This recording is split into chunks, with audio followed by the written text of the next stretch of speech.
Alrighty. I'm here. we're here with Yousei. I forgot to start on my starting screen, but that's fine. This is fine. We're good. Yes. So this is the third game in the series. So sadly the last one for now. Since the fourth game, Shinsei, is not out yet. And as usual, remember to tell me if there are any issues with the audio, because my headset does not have the same audio levels as the stream itself, so if the sound is too loud, too quiet, just tell me. I think before we get started, we should probably just like go over what we know, so to speak. So, as you might remember, last time we found out about some research that the victim of last case is guilty of. He's been doing some nasty stuff, and we took some of the papers from the crime scene and are looking into it. Also, we stole the SD card from Autumn's estate that contains all of that secret information about the human experiments and stuff. As Marissa also mentioned, this was done on pregnant women, and it caused a lot of women to either go infertile or lose their child to miscarriages and other stuff. So it'll be interesting to see where all of this leads, and what's gonna happen. And of course we found out the protagonist's actual name. His name is Alex, but for the sake of simplicity they keep calling him Kangai, so we're just gonna still call him Kangai even if we know his name. Because that's just easier. As usual, I'll be voicing the protagonist, I'm pretty sure. And a lot in this game is new to me, because when I first played these games, I had no idea that there was more than one ending. So I've only played one of them. I know kind of a lot of the early gameplay, but the endings will be mostly new for me. So there's a lot of content from this game in particular that I haven't seen. We'll be going through all 4 endings. There are 4 endings, so we'll be going through all of it, so it might take a lot longer, actually. Then, it'll take a lot longer than Kansei, I think. So yeah, as you can see, we have Naoki and Aki on the cover.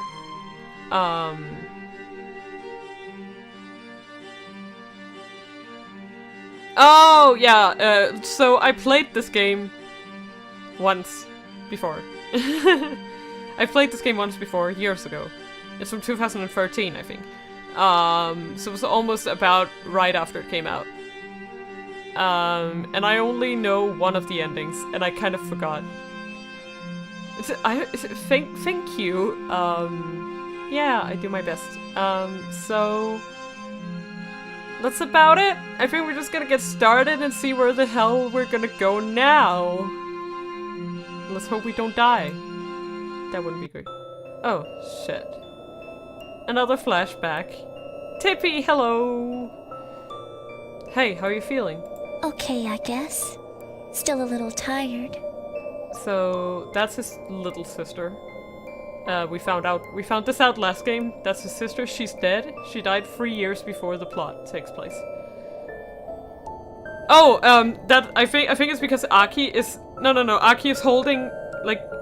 Aki's holding his, like, Naoki's hand with both of hers. I think that's why there are so many fingers. That's the theory me and my friend came up with anyways. Do you want to come downstairs and eat? What's wrong? I don't think I can be around the others right now. Too loud for you? No, it's nothing. I know the tone of voice. It's not nothing. You can tell me. You'll think I'm crazy. So I think, yeah. Huh, I already know you're crazy. You think so? Whoa, this really is serious. What's wrong? This morning at breakfast, John lied when he said he did his homework already. Oh, so she has a Kansei too. What? And Lily said she came back before curfew, but she didn't. Well, that was pretty obvious, but... No, you don't get it. It's been happening to me all day. Every time someone lies, my head starts throbbing. It's like a headache. Are you sure? Maybe your body is just rejecting the transfusion. Oh shit, so she had some kind of organ. Or maybe it's a blood transfusion. I'm sure.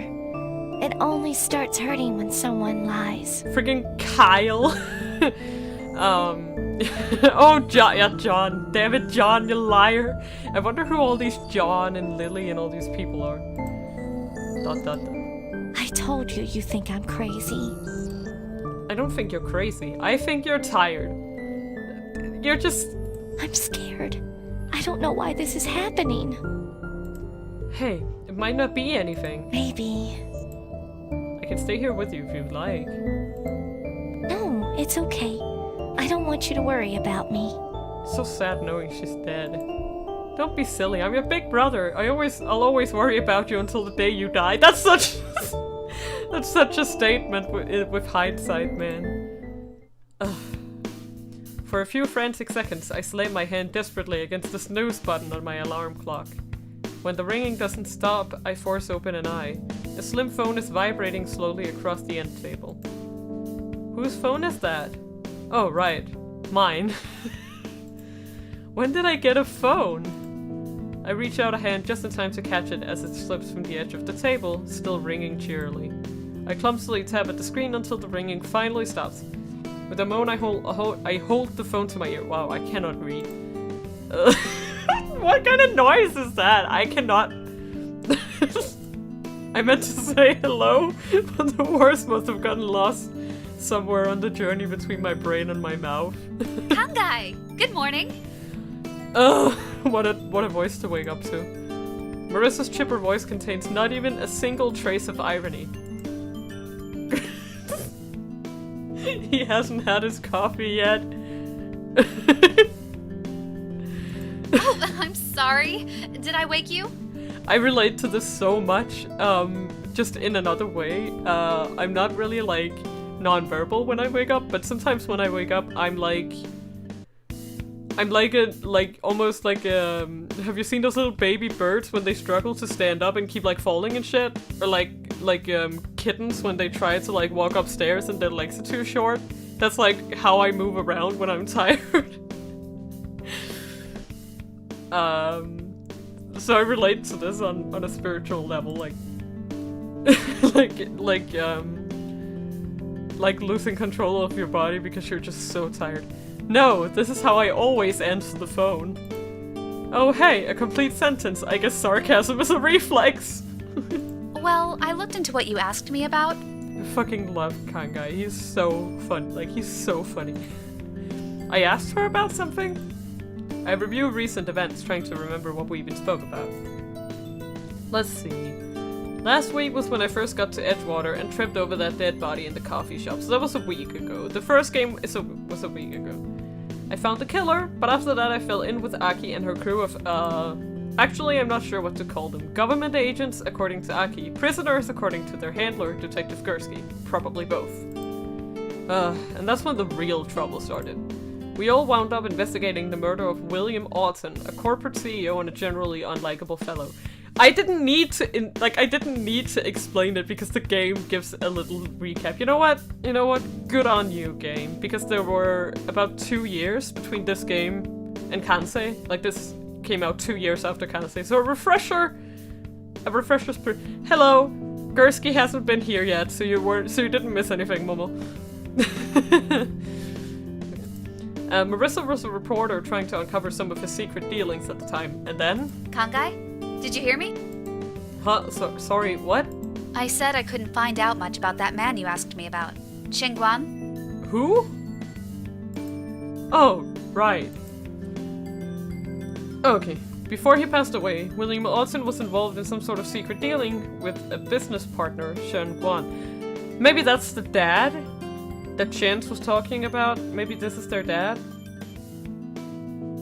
Just a theory, I don't know. Like, I actually don't know these things. Kangai was woken up by someone calling him on the phone, which is who we're talking to right now. That's about it. Oh, and he had a dream about his sister again. Yeah, and Kangai has a phone now. That's about it. Shun seems to have disappeared completely, but it looks like he and William went to grad school together at the University of Edgewater. Their research project was shut down after it killed half of their test subjects. What the fuck? You might want to talk to Dr. Johansson about him. Johansson, huh? Who? That's a new name. Yeah, I walk like a half-dead kitten in the morning, yeah. I have a tendency to fall over my own feet, okay? Like, at any time of the day. Being tired just makes it worse. He was in charge of their research project before it shut down. He's been traveling around the world lecturing, but he's scheduled to return to Edgewater today. I'm out of town on an assignment right now, but you could stop by the university and see what he knows. He's leaving tomorrow, so... Yeah, I got it. Thanks, Marissa. Keep me in the loop, okay? Sure. You hang up and toss the phone back at the end table. It bounces off the side and lands on the ground with a soft thump. Yay! I love this guy so much! Now back to sleep. Who was that? Damn it! Just let me sleep. Aki appears in the doorway, looking as energetic as always. I will never understand morning people. I heard you on the phone. Huh? Oh, Marissa, something about Mr. Auden's old research bots. He's back in town, apparently. So she said we should head down to the University of Edgewater to go talk to him today. Short deadline. I'll have to make a call. About what? Just getting a few things in place. We'll have to move fast if we want to go today. Moving fast is not my idea of a good time. I can still hear the couch calling my name. I love him so much. Aki pauses for a moment and glances down the hallway. Do me a favor? What's up? Wake up Li Mei. She points to a door at the end of the hallway. Just knock on her closet door 3 times. That should do it. That sounds really suspicious. Is that just me? Okay. Here we go. Okay. I sit up with a heavy sigh and stretch. I guess if I have to be awake, Li Mei should be too. Oh, and do it quietly. She doesn't respond well to surprises. We saw that last time! Something about Aki's tone sounds like she's not giving me the full story. Big surprise. Back to people hiding things from me, the game. I shuffle down the hallway and the thick carpet muffles the sound of my footsteps. Behind me, Aki dials a number on her phone. Aki Mizutani reporting for duty. Yep. No, we've got a lead on the Otten case. She heads into the kitchen and the sound of her voice fades. I stand outside Li Mei's door for a moment. Aki sets a knock on the closet door. Is it really okay to just walk in? I knock softly on the door, but there's no response. Yeah. Slowly I turn the knob and push the door open. It swings in with a high-pitched squeak. Li Mei? Just do what she told you. No response. Across the room, I can see Li Mei's sleeping form buried under a pile of blankets. I rap on the closet door 3 times quietly. No response. Again, I knock on the door, this time putting more force into it. Yes. Whoa! Li Mei's muffled voice sounds from inside the closet. Are you... I am awake. No, I meant, are you in the closet? Yes. Okay. I will be ready presently. Please wait outside. Right, sure. I duck out of the room, shutting the door behind me. It clicks shut with another squeal of protest. With a sigh, I lean against the wall and blink slowly. I'm still not fully awake, but I'm awake enough to be confused. Yeah.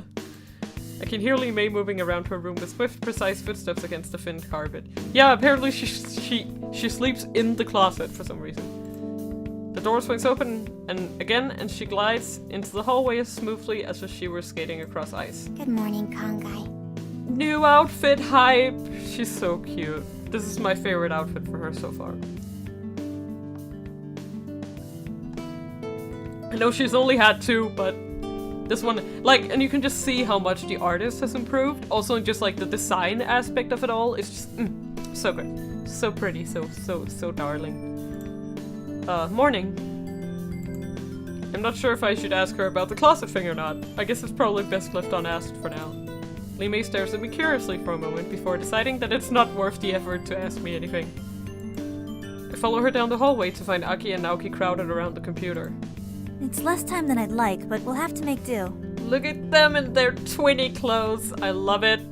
I don't know if it's some sort of rule they have, but... What about Lee May? I don't know if we can get her to pass for a student like us, but we can't leave her here. It's not safe. What's not safe? The twins spin around to face me, guilty smiles on their faces. Plenty of things. Tornado chasing, spelunking, and juggling knives, to name a few. But nothing you have to worry about. Your assurances make me feel safer already, and since when were you students? Aki taps the monitor with her knuckle. An email is displayed on the screen. I glance over it quickly and read out the subject line. You're invited to experience college life with our dorm buddy program. Is this what I think it is? Yeah, I love the twins. They're just, they're so cute. Lovely. That largely depends on what you think it is, but I'd say you're probably right. We're enrolled in a high school student program. We're gonna spend the night at the University of Edgewater. I mean, sure, that's one way to go about it. Don't you have to be accepted into the school before they let you wander around and sleep there? Aki flashes her trademark grin at me. Turns out calling the right people can get your name to appear in their database. Who knew? You, I'm guessing. If we want to talk to Dr. Johansson, it's best not to arouse any suspicions. It's fair. Therefore, we're going undercover. We'll be able to ask all the questions we want. Including questions about age-old research that we're not supposed to know about. That's not suspicious at all. We'll figure that part out when we get there. We're scheduled to meet our campus guide in an hour. Which means we have to go now. No. I let out a long and mournful sigh. So much for going back to sleep. I guess as much. I'll get my bag. I grab my backpack from the floor and head to the cramped laundry room in the back of the apartment. Naoki was nice enough to add my meager collection of clothes to the group laundry, but he hasn't gotten around to my shirt yet. Guess this one will have to do. I snatch a handful of clothing from the pile of neatly folded clothes sitting on top of the dryer. A quick stop at the bathroom for a toothbrush and I'm ready to go. Back in the main room, I find the twins outfitting each other with glasses. Lee May watches with only the mildest of interest. The glasses are back! I hope you're happy, Momo. What are you wearing? Glasses?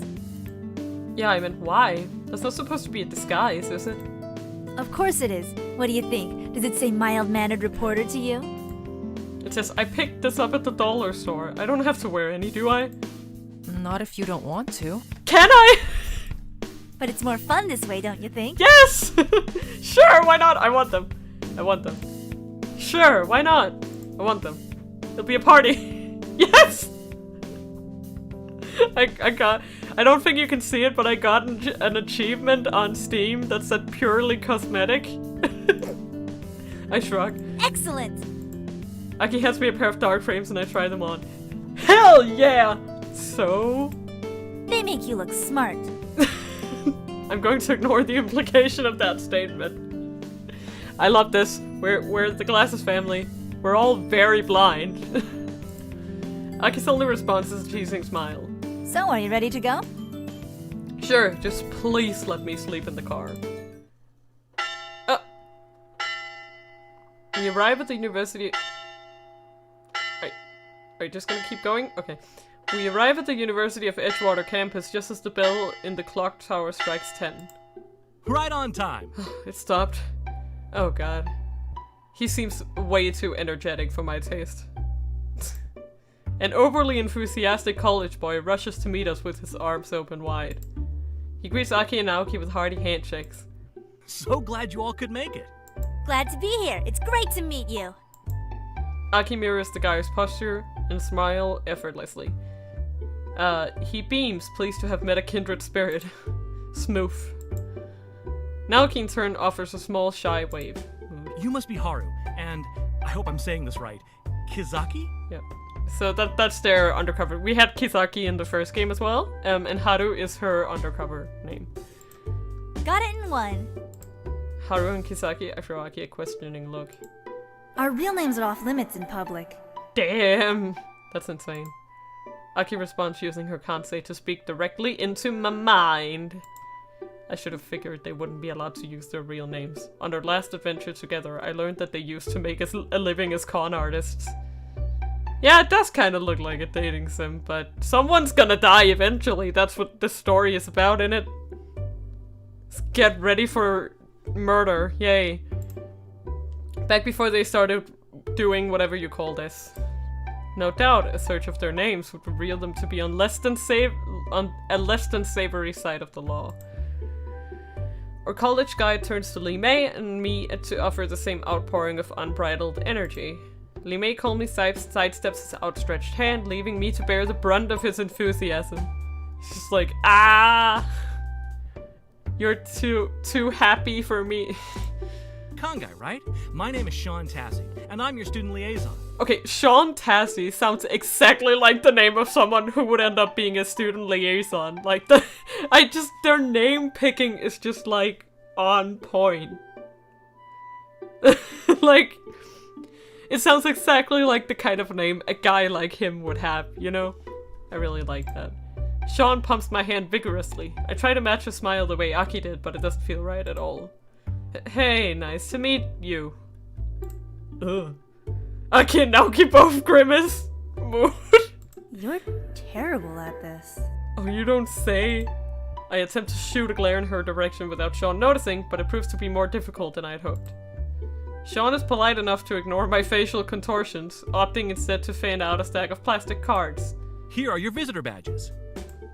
He hands one to each of us like a doting grandmother measuring out candy to children on Halloween. These will get you into the dorm building where you're staying. There are also 3 meals encoded onto the magnetic strip. Just swipe them at the cafeteria for a meal. This is very high-tech, but sounds neat.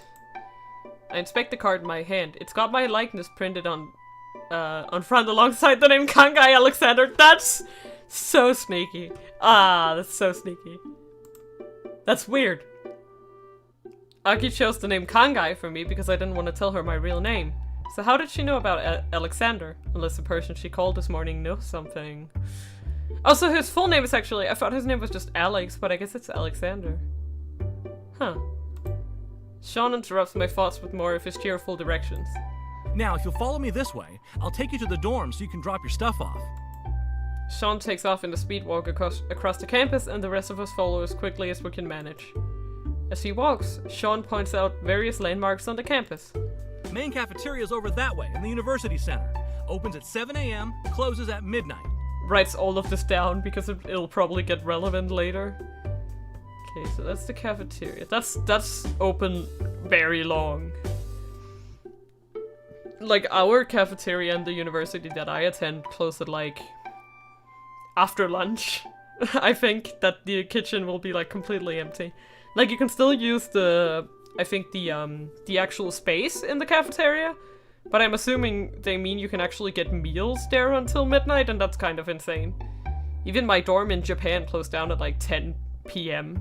after dinner, so that's a pretty decent opening time, I'd say. He points down a winding path. Biology lab in that direction. And since you're all listed as potential bio majors, you'll get a tour there later. Oh great, labs. That sounds fun. But you gotta be careful. They say the walls are radioactive. Is this an attempt at a joke?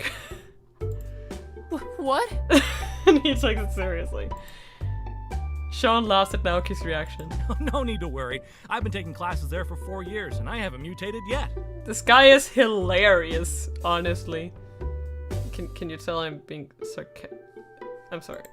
Yes, because that's comforting.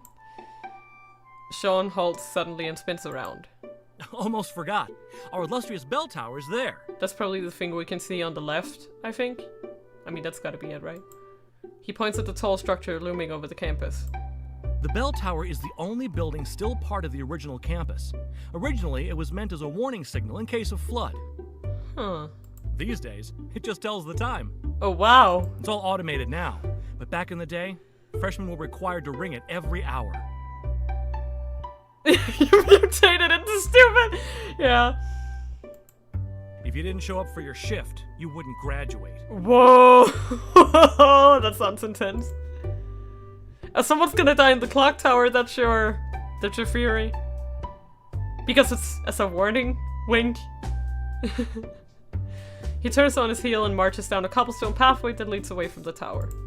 Makes you guys the lucky ones. I had a 4 a.m. shift on the same day as an 8 a.m. class. It was killer. Man, he like, he's so, you know, like hip, where it's like, I can't. Anyway, here we are. He's like very, I don't know how to say it. He's like very, I don't know how to say it. Oh well. He throws his arm open wide and proudly presents us a brick building that looks like it's seen better days. Sean points to the card reader by the entrance. All you have to do to get in is wave your card over the reader. Go ahead and give it a go. Aki steps up and places her card against a tiny black box. It beeps cheerfully in the door, then the lock clicks open. Huh, okay, so these are the dorms, I guess? Sean holds the door open for us and we all trek inside. The first floor is fairly empty. I guess everyone is in class right now. Okay, Kizaki and Kangai will be in room 103 in the first hallway. The girls' hall is over this way. Your dorm buddy isn't in right now, so I'll get you two set up. He motions for Aki and Lee Mei to follow him and the three disappear down a hallway. Okay. Naoki and I stare at each other for a moment. So, just go in then? I think so. Are your missions always this vague? I slide my keycard into the card reader mounted on room 103's door. Honestly, I'm not sure what we even... Oh shit, okay. A bright flash of light blinds us as soon as the door swings open. Naoki flinches and takes a step back. Did we just get paparazzi? Gasp. Click, click. Oh no, it's a camera guy. Not a camera guy, anything but a camera guy. As my pupils readjust themselves to the light, I finally make out the outline of a guy holding a camera. Hi? We're here for the high school student something or other. The guy taps his camera and snaps another picture of us. Uh-huh, I know. You can come in. This is very stressful, please stop taking pictures. Naoki and I enter hesitantly. So, which one is which? I'm Kangai. Kizaki. He said click click, yeah, you'll never get a girlfriend, rip. Cool, Aaron. Welcome to the command central of awesome. I mean, I'm sorry, Aaron. Please stop whatever the heck this is. Just stop. Well, there's a new one. I assume that's not the official name. No, it's the cool name. Readjust. Yeah, I can't say anything. I'm so bad at reading, okay? Readjust. Okay. He points to a couple of sleeping bags rolled up in the corner of the room. Those are for you. You can unpack before we go to the lab. Naoki and I kneel beside the sleeping bags and unpack our few belongings. Momo. Rip. Aaron hovers around us the entire time, snapping pictures at random. That's very uncomfortable. Is there any reason you're taking all these pictures? I feel like Naoki should be more, like, wary of people taking pictures of him if he's literally a criminal. I did not see that. I'm just going. Aaron inspects his camera for a brief moment as if he didn't even notice he was holding it. 'Cause I like it? Naoki looks like he wants to say something else, but he remains silent. Let's just say. So, is it like your hobby or something? Let's just keep it chill. Sort of. He lets go of his camera and it swings on the strap around his neck. I just started doing it one day in high school and it was fun, so I kept doing it. Okay. Yeah, like, he seems to have a bit of, like, an ambiguous accent going on, I'm not really sure. Well, that's all the stuff unpacked, what next? Did Sean already show you around the campus? A little bit. He pointed out all the buildings when we came here. Well, I can answer any other questions you might have. He opens the door for us and we file out.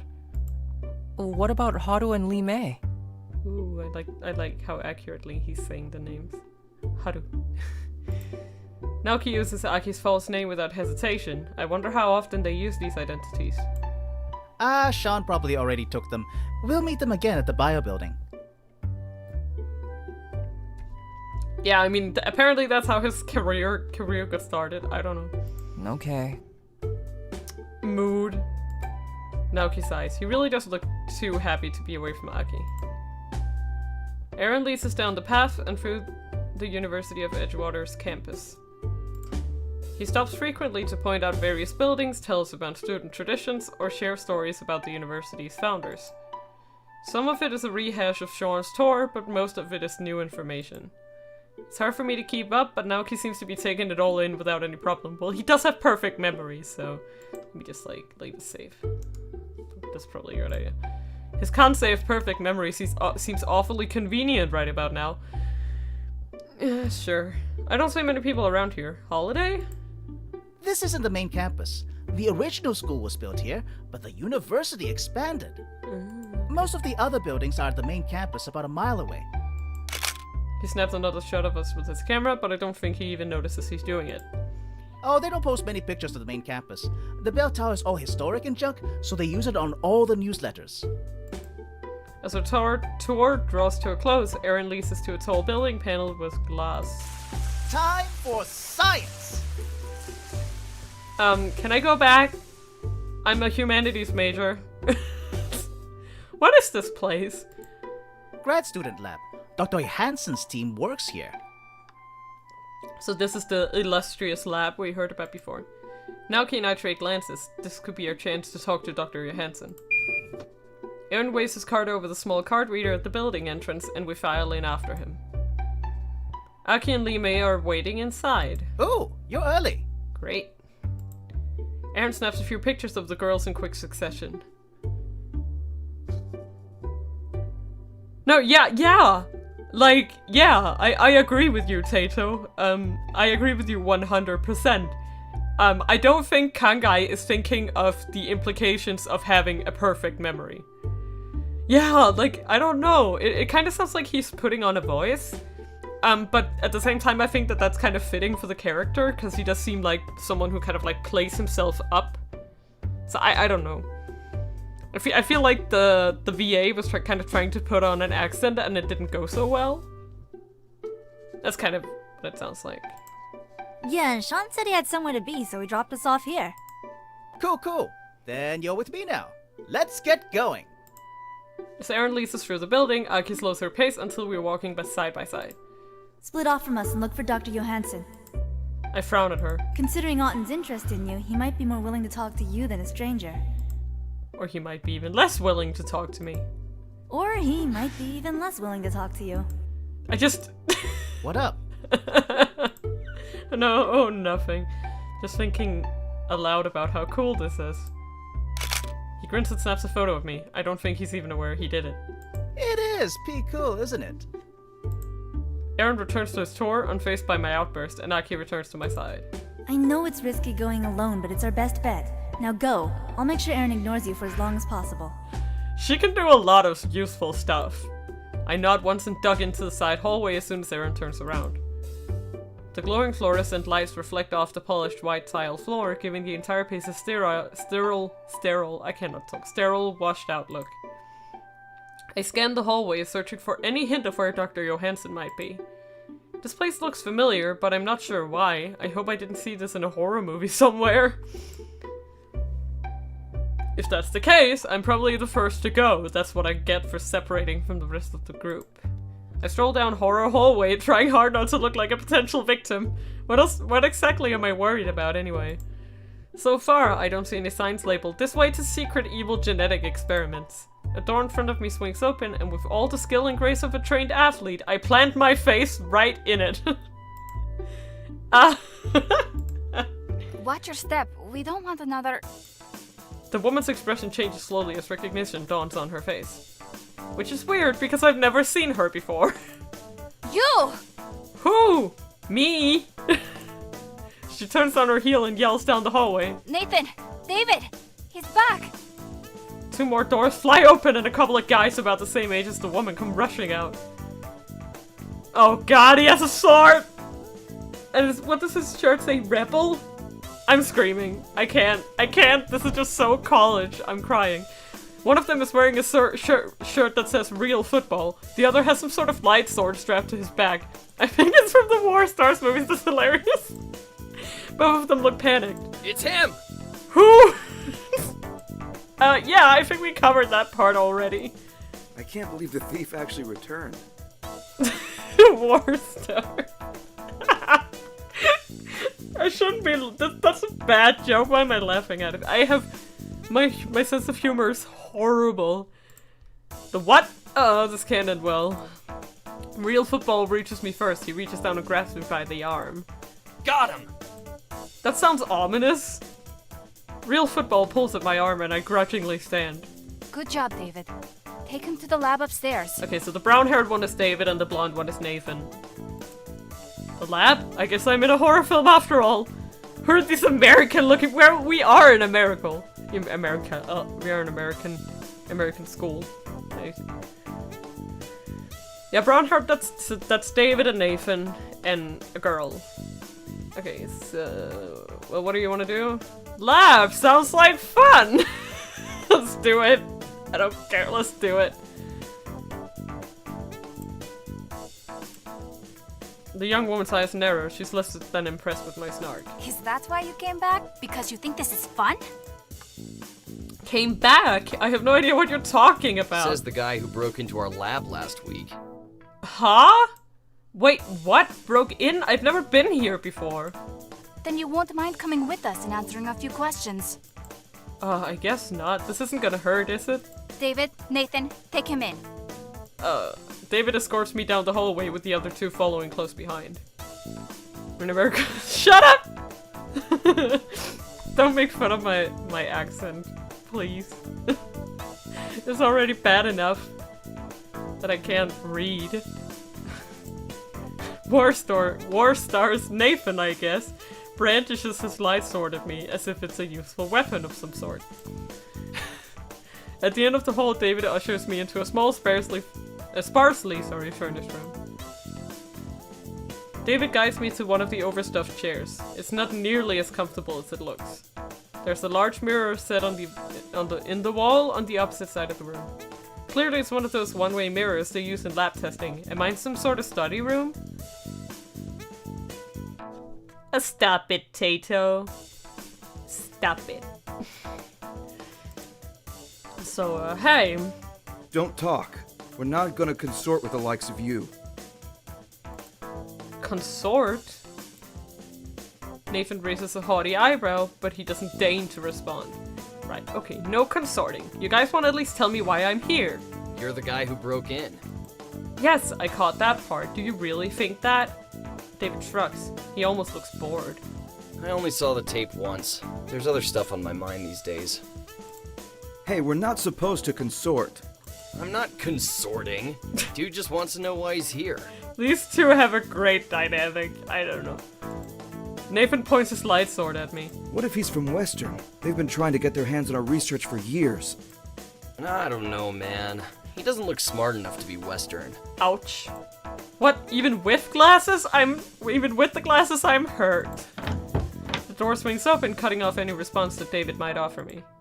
The young woman enters, carrying a slim brown folder. She sits across from me at the table, and nods at David and Nathan. They leave without a word. Well, I guess there's no question who's in charge here. Are you comfortable? Not particularly, but I'm going out on a limb here and guessing that's kind of the point. A thin smile appears on her face. We use this room for sleep studies mostly. It's supposed to be neutral. Oh, well, it's very neutral. Good job or mediocre job, I guess? Her expression tightens. I'm afraid we're still strangers. My name is Jupiter. Jupiter, huh? She's cute. Kangai. Unusual, but I suppose I'm not one to talk. For once, someone else who has a kind of weird name. It's okay. You can laugh. I don't think it's a bad name. I think Jupiter is a nice name. She pauses for a brief moment to search my expression. Do you know why you're here? That's a pretty deep question. Why is anyone here? Does humankind even have a purpose? She stares at me without remark. I can't tell if she's amused or annoyed. The campus may be a public university, but this lab is off limits to anyone without clearance. I'd like to know how you came to be wandering around alone in our hallway. I'm here with a tour group, the high school welcoming program or something. A tour group of one? With no guide? I sort of lost them. But hey, if you let me go, I can go look for them. Jupiter doesn't respond. I can't read her expressions at all. Last Monday, someone broke into this lab and stole some very important research. That's, too bad? It is too bad. Thankfully for us, we caught him on film.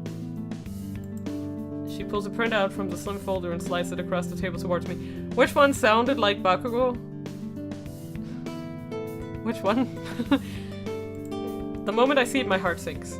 No wonder this place looked familiar. On the table sits a grainy image I've seen before. The last time I saw it, we were digging through Mr. Autumn's secret files after he died. He had a video file of me walking down a hallway, but I don't remember ever being in such a place. At the time, we assumed it was old footage from before I came to Edgewater. We didn't know why he had it, but it didn't seem too relevant. Apparently it was. I look up to see Jupiter studying my face. So you recognize it?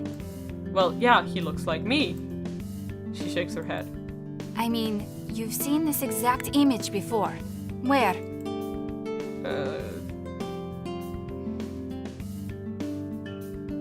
Well... Let's not... I don't trust her yet, so let's just say I was just surprised to see that this guy looks like me, that's all. Jupiter sighs and glances briefly at the mirror set in the wall. Oh. I guess David and Nathan are on the other side watching me. They're probably analyzing my reaction to something. That was hard to get out.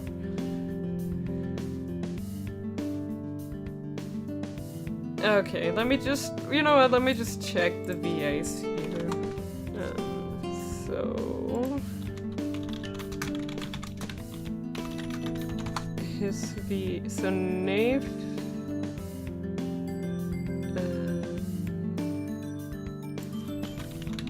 Let's find him for a second here. Yousei, and there should be... About characters? So Nathan is voiced... Okay, so Nathan, the blonde one, is voiced by Chris Kaysen, I think is his name. And David is voiced by a guy called Clifford. Here you go. These two guys. I have no idea. I have never heard their names before. I haven't watched the dub. Like, I haven't watched the dub of My Hero Academia. I haven't even finished the anime itself, so... but yeah. It was David? Oh, okay, it's the same guy? Damn, that's interesting. This was in 2013, by the way, so this is 7 years old. I don't have time for this. She isn't buying a word I'm saying. How's this? I won't press charges if you tell me who hired you to steal that. Was it Western State? Who? There's a soft rapping on the glass, some sort of signal, I suppose. Maybe you're telling the truth, maybe you're not. She slides back in her chair and stands. But we'll leave that for the police to sort out. The police? The door swings open with a slow creak. You have got to be kidding. Well, this is the least surprising call I've gotten all day.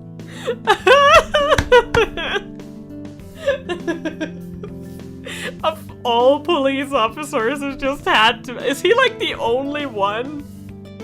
Is he like the only one in the fucking office?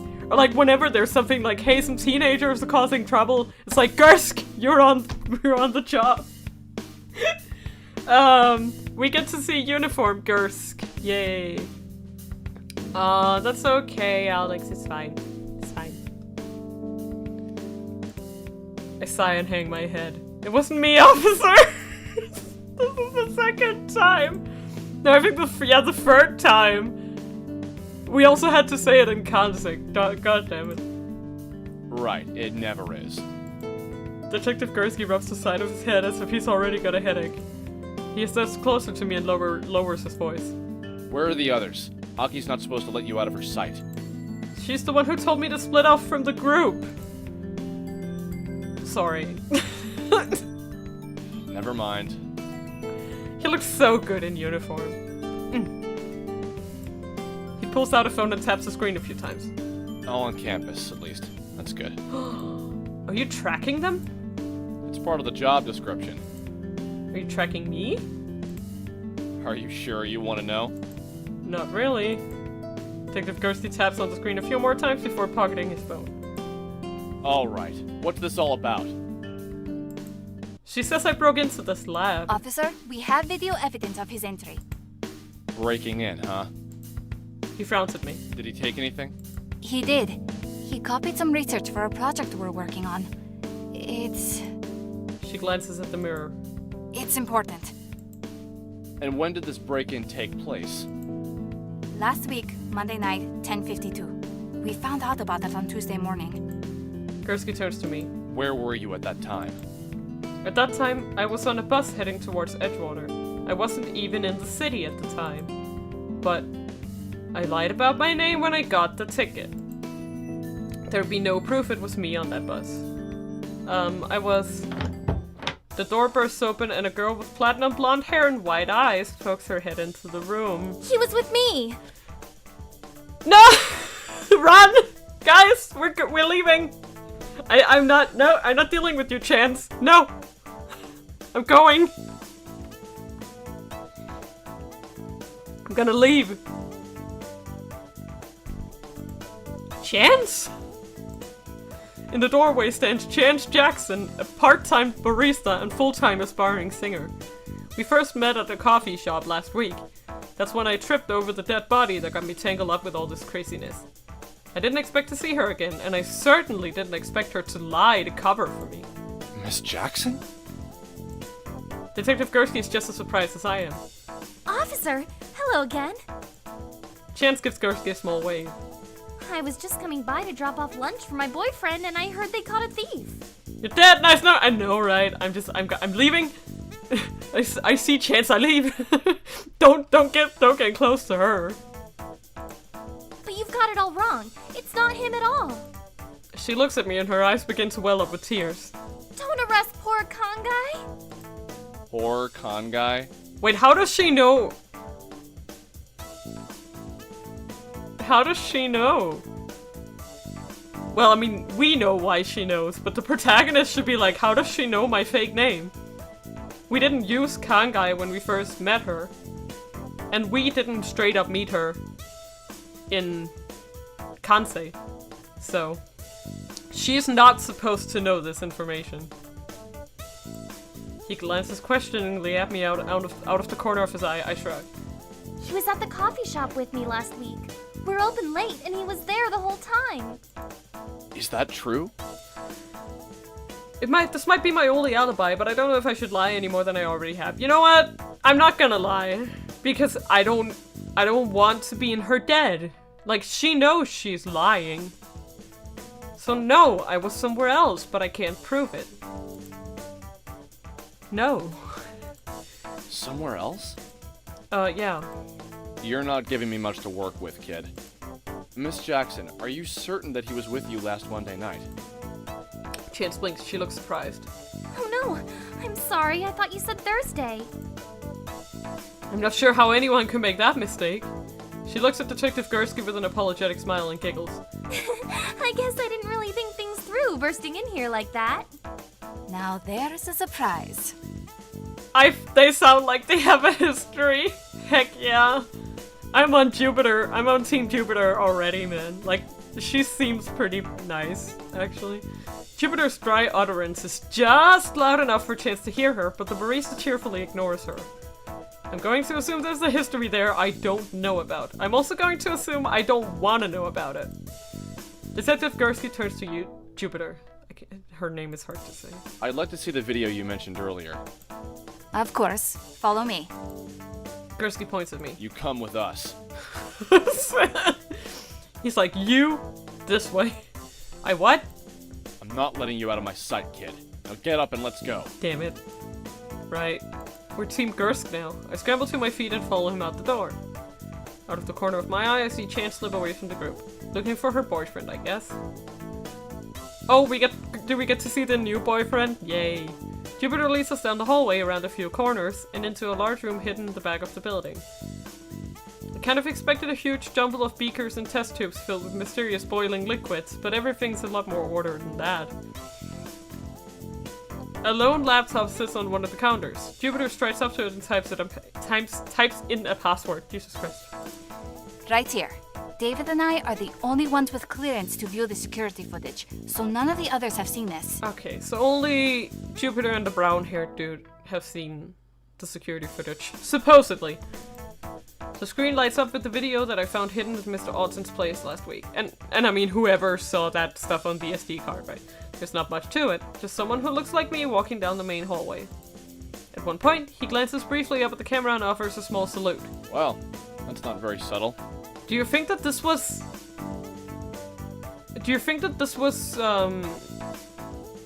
Liam? Like Liam in a wig or something? It's also not me.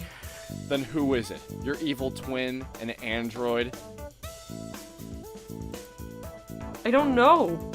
Detective Gersey sighs and turns to Jupiter. Could you give us a moment? He grabs my arm and drags me to the corner of the room. Listen, kid, you're on really thin ice here. We all thought highly of you and your sister. But who's to say you haven't changed these last 3 years? You've disappeared without a trace, and 2 people have died since your return. Hey, how's that my fault? Jesus. The worst part is, all of these deaths tie back to your history. You don't think that's at least a little bit suspicious? But I didn't. Even if you didn't kill them, you're involved. Give me a good reason why I shouldn't just arrest you now. Because he's with us.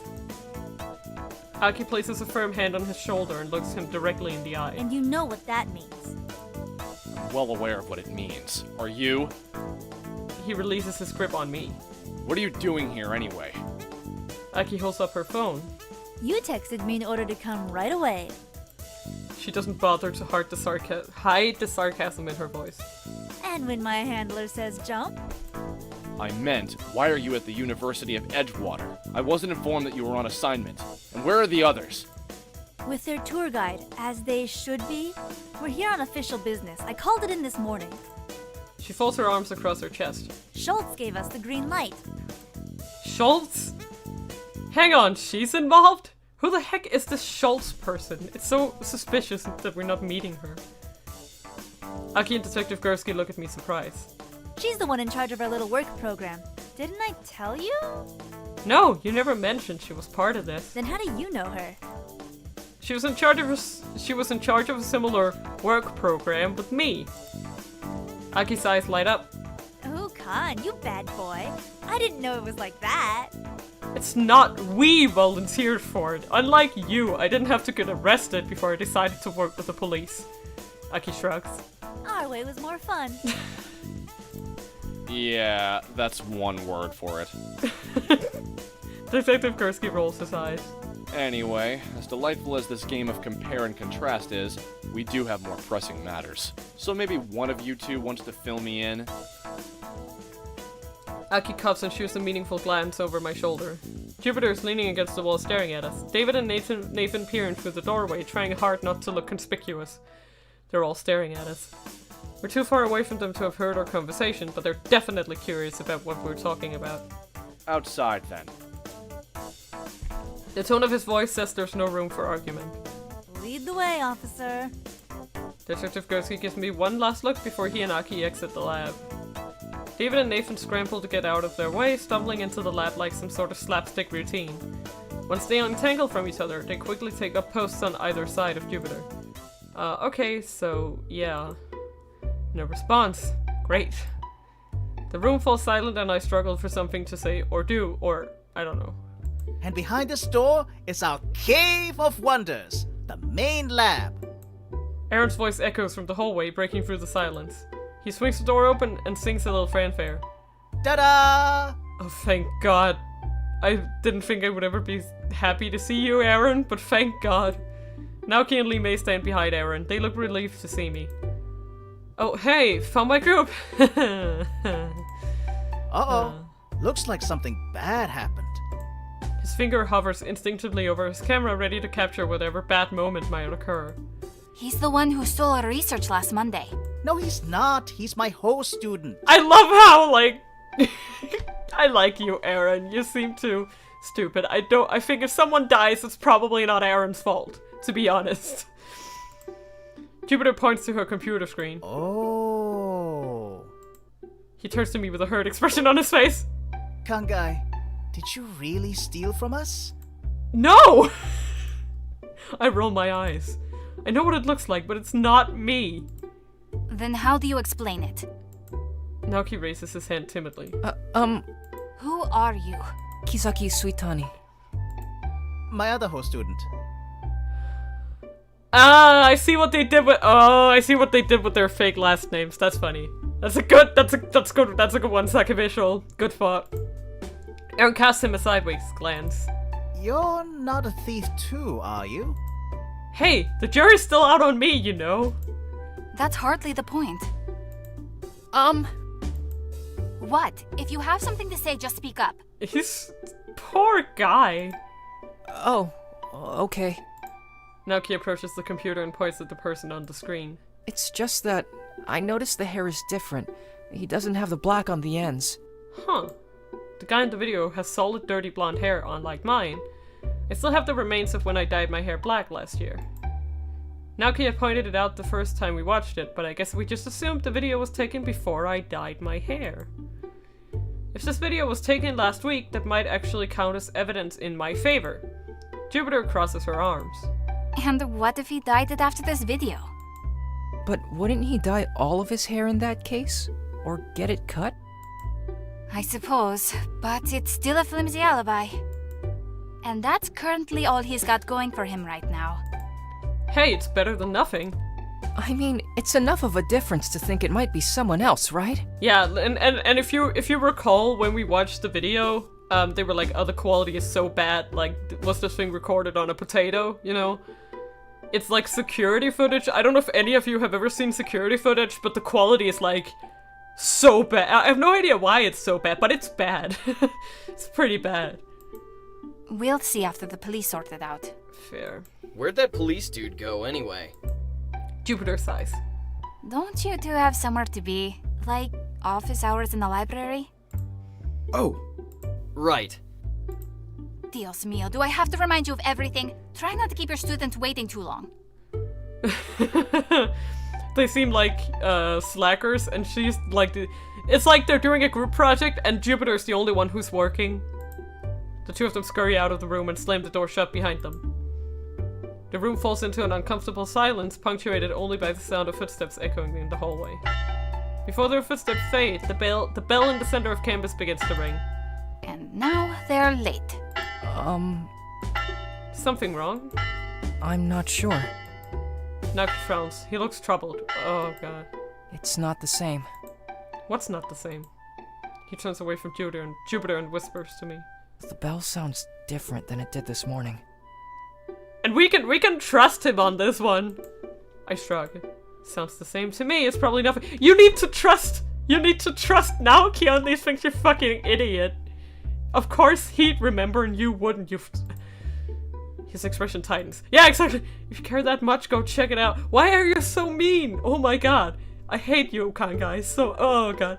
The only thing I hate about him is when he snaps at people, it makes me angry. He bobs his head back and forth as if he's having trouble making a decision. What's wrong? I was just wondering if there was something special about the bell that just rang. Not particularly. We can go look at it if you want.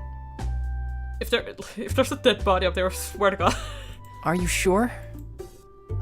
Let's go. But what about Haru? Maybe we should wait for her.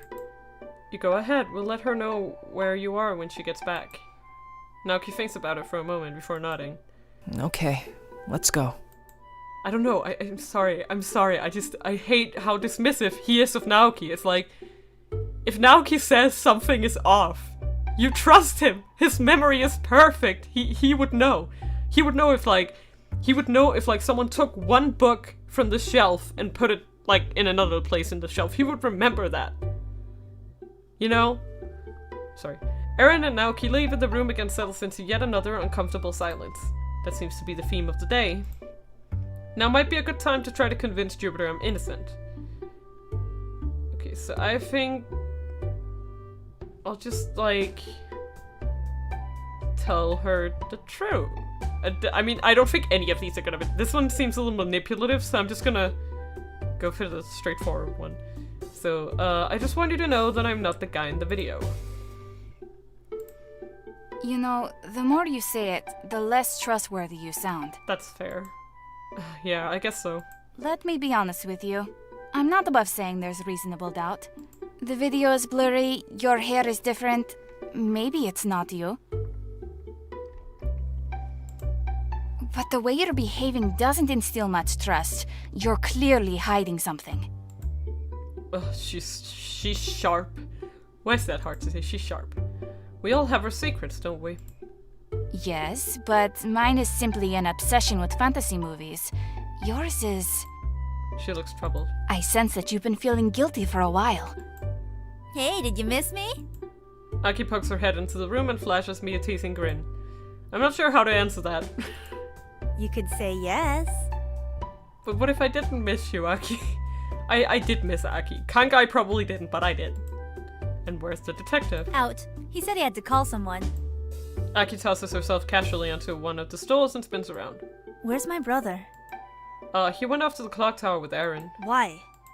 Her voice tenses up.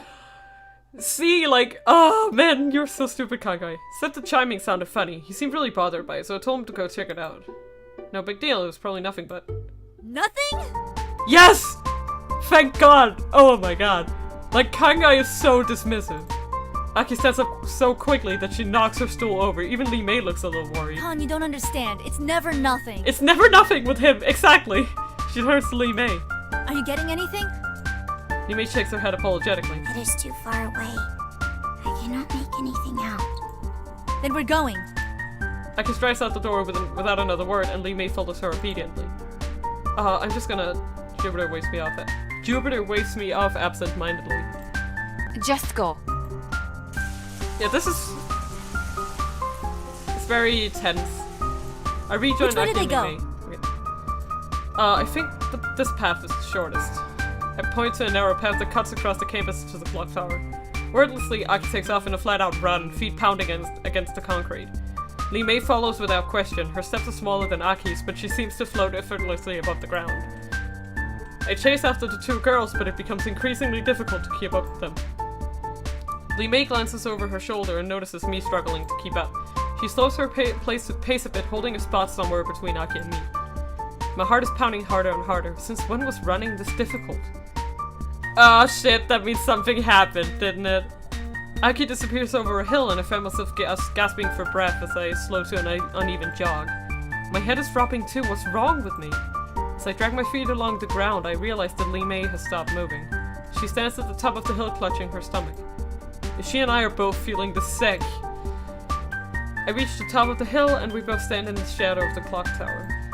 It's death. Damn it! Li Mei gives voice to what we both already know. My Kansei and hers are both churning in the presence of a dead body, someone who died recently from the feel of it. Listen, if you want to stay out here, I can tell Aki you're not feeling well. Oh, also, they mentioned, I think in the last game, where it was like, the worse the death is, the more strong, like the stronger the reaction is. If they're feeling it from this far away, that's not a good sign. She shakes her head. I will go. No, Li Mei, don't! I take a deep breath and steel my nerves. Let's go together. She nods and we approach the tower. As we enter the tower, I feel another wave of nausea wash over me. I look around the small room, but there's nothing here. The sound of voices flows down from above us. It must be upstairs. Li Mei and I look at each other and nod. The two of us laboriously climb the wooden stairs up to the top of the bell tower. With each step I find it harder to breathe. I can't remember being this tired before. Whatever this death was, it must have been brutal to leave such a strong emotional imprint. I know. I reach the top of the staircase. I mean, I know how he died, and I'm not ready to see it again. I reach the top of the staircase and freeze. My mind screams out, telling me to turn around, to look away, but I don't move. Behind me, I hear May catch her breath. In the far corner of the room, Naoki sits curled in a trembling ball. His face is stained with tears. He had to see this. Aki's kneeling next to him, holding him close and whispering words of comfort into his ear. It's so sad. At the other end of the room lies the remains of a mangled corpse, crushed by the weight of the university's giant copper bell. Like, thankfully they never show us more than, like, this, but, like, just the mental image of someone getting crushed to death. I'm screaming. I'm sorry. The mouth of the bell has nearly removed his torso. The body hangs precariously over the edge of the tower. The edge of the bell is still dripping with blood, and splatters of crimson trail down the tower walls. Aaron paces back and forth, speaking a jumble of frantic words into a phone. No, I don't know. The voice at the other end of the phone tries to calm him down, but he grows increasingly agitated. No. You don't get it. It's Dr. Johansson. Fuck it. Of course it's Dr. Johansson, the one guy we needed to talk to. My stomach threatens to abandon me entirely, and I'm suddenly glad that I didn't eat any lunch yet. Dr. Johansson, the only man who had answers, now lies in front of me, shorn nearly in two. Con. Huh? Aki's voice snaps me out of my daze. She's staring directly at me. Naoki lies in her arms, his body is shivering and his eyes are shut tight. You need to go. Your Kansei is going to overpower you if you stay any longer. I'm not and turn away, she's right. I sit on the top step of the staircase and breathe slowly, trying to get my bearings. May sits beside me. She looks sad and terrified and very, very confused. The pronunciation? Of what? Are you okay? She starts and blinks down a few times as if I surprised her. Are you okay? She pauses to think carefully about her answer and sort out her emotions from Alice. No, I am not okay. Yeah, me neither. We both stare down at the long staircase of steps that we so painstakingly ascended. Neither of us wants to turn back to face the grotesque body. Finally, May takes a deep breath and stands. We need to leave. Oh, Johansson, yeah, it's very close to the Danish pronunciation, which makes sense. There have been several people with, like, yeah, Nordic. I mean, there have been several people with, like, Nordic-sounding names. Like, I'll just go, to the characters here. Just give me a second. I thought some of the last names were interesting. Yeah, and I mean, Jupiter is, as presumably, perhaps she's Spanish? Maybe? Oh, yo, in Nathan's last name, his name is Nathan Holm. Spelled Holm. That's also a very Nordic name. Okay, we need to leave. Yes. The longer we stay here, the worse it's going to be. We make our way down the staircase carefully. With every step, I can feel the weight of the dead lifting slightly. At the bottom, I pause for a moment to catch my breath. I can still hear voices echoing through the stone tower. Aaron sounds even more frantic than before. Something warm splashes against my cheek. Oh no. No. Oh, I suddenly feel sick again. Oh no. Oh no. Oh no. I'm assuming this counts as touching the body. No, please. I didn't touch the body, but I've still come into contact with it. Oh god. My concept's already creeping into my mind. Like, oh my god. Poor guy. I bite my tongue, trying to force myself to stay conscious, but I can feel my knees buckling under me. Anything but this! I don't want to relive this man's death. I don't! My struggles are useless. I can't hold back my constant anymore. The world goes black.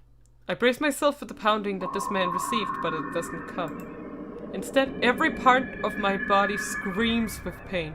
Yeah, the art is so good! Oh my god, the artist has gotten so good. It's amazing. I'm so ready for Shinsei. Like, I'm so excited. I instinctively tighten my jaw, and my jaw complies. Wait, since when was I able to control my actions during these visions? There's something wet in my throat. I try to cough it up. In the distance, I can hear the faint echo of someone coughing. Is that me? I hear frenzied voices. Who's talking?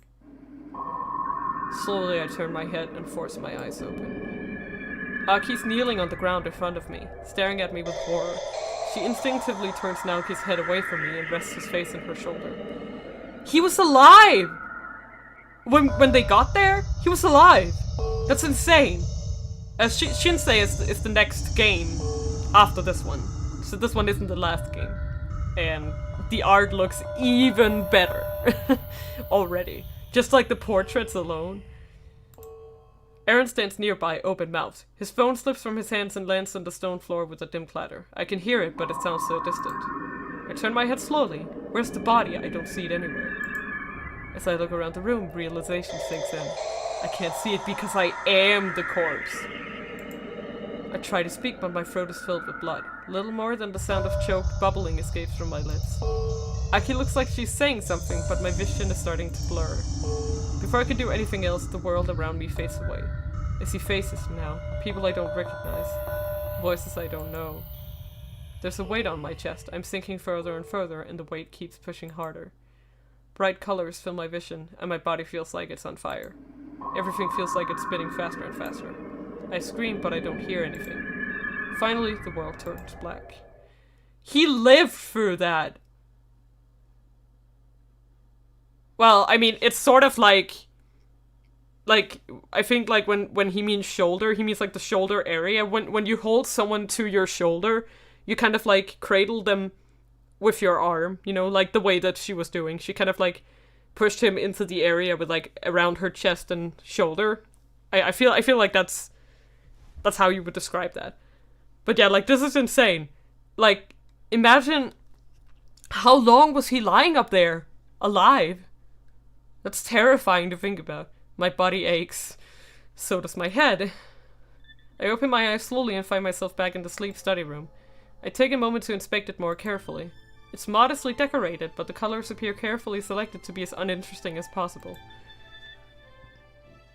I'm lying in a bed. The mattress is equally bland. Not terribly comfortable, not terribly uncomfortable. All in all, I've never seen a room quite so neutral. So, we meet again. Kangai. Is he talking about the room, I guess? I turn my head to see Lee Mei sitting in the chair beside my bed. Hey, what happened? You passed out. Aki leans against the wall at the far end of the room. Her arms are crossed and her expression remains casual. Don't say any more. Someone might be listening.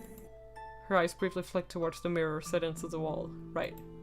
I hope Jupiter and her team aren't observing me right now. That would be all kinds of creepy. I give Aki a small nod and turn my head to face the ceiling again. Where's, Kisaki? He's sleeping at the dorm. Is he okay? No, he isn't. He's overwhelmed and sick. I'm sorry. Yeah, I think this is the proper time to apologize. I turn my head back and forth to inspect the bland room. So what am I doing here? Resting. Aaron's in his bed, Kizaki's in the other one. We figured you'd like a proper place to rest other than the floor. Thanks. Aki allows a thin smile to crack across her face. Thank Lee Mei. She's the one who did most of the heavy lifting. She's drunk, little girl. She sounds terse. Is there something I'm missing? What are you talking about? I mean, are you mad at me or something? Aki's expression tightens. You let my brother go off on his own. You let him experience that horror. I let him go? Since when was I his babysitter? In case you haven't noticed, he's a grown adult. He's not a child to be doted on. Lee Mei glances at me, then Aki, she looks worried. Like, in a way I can see Kangai's perspective, but like,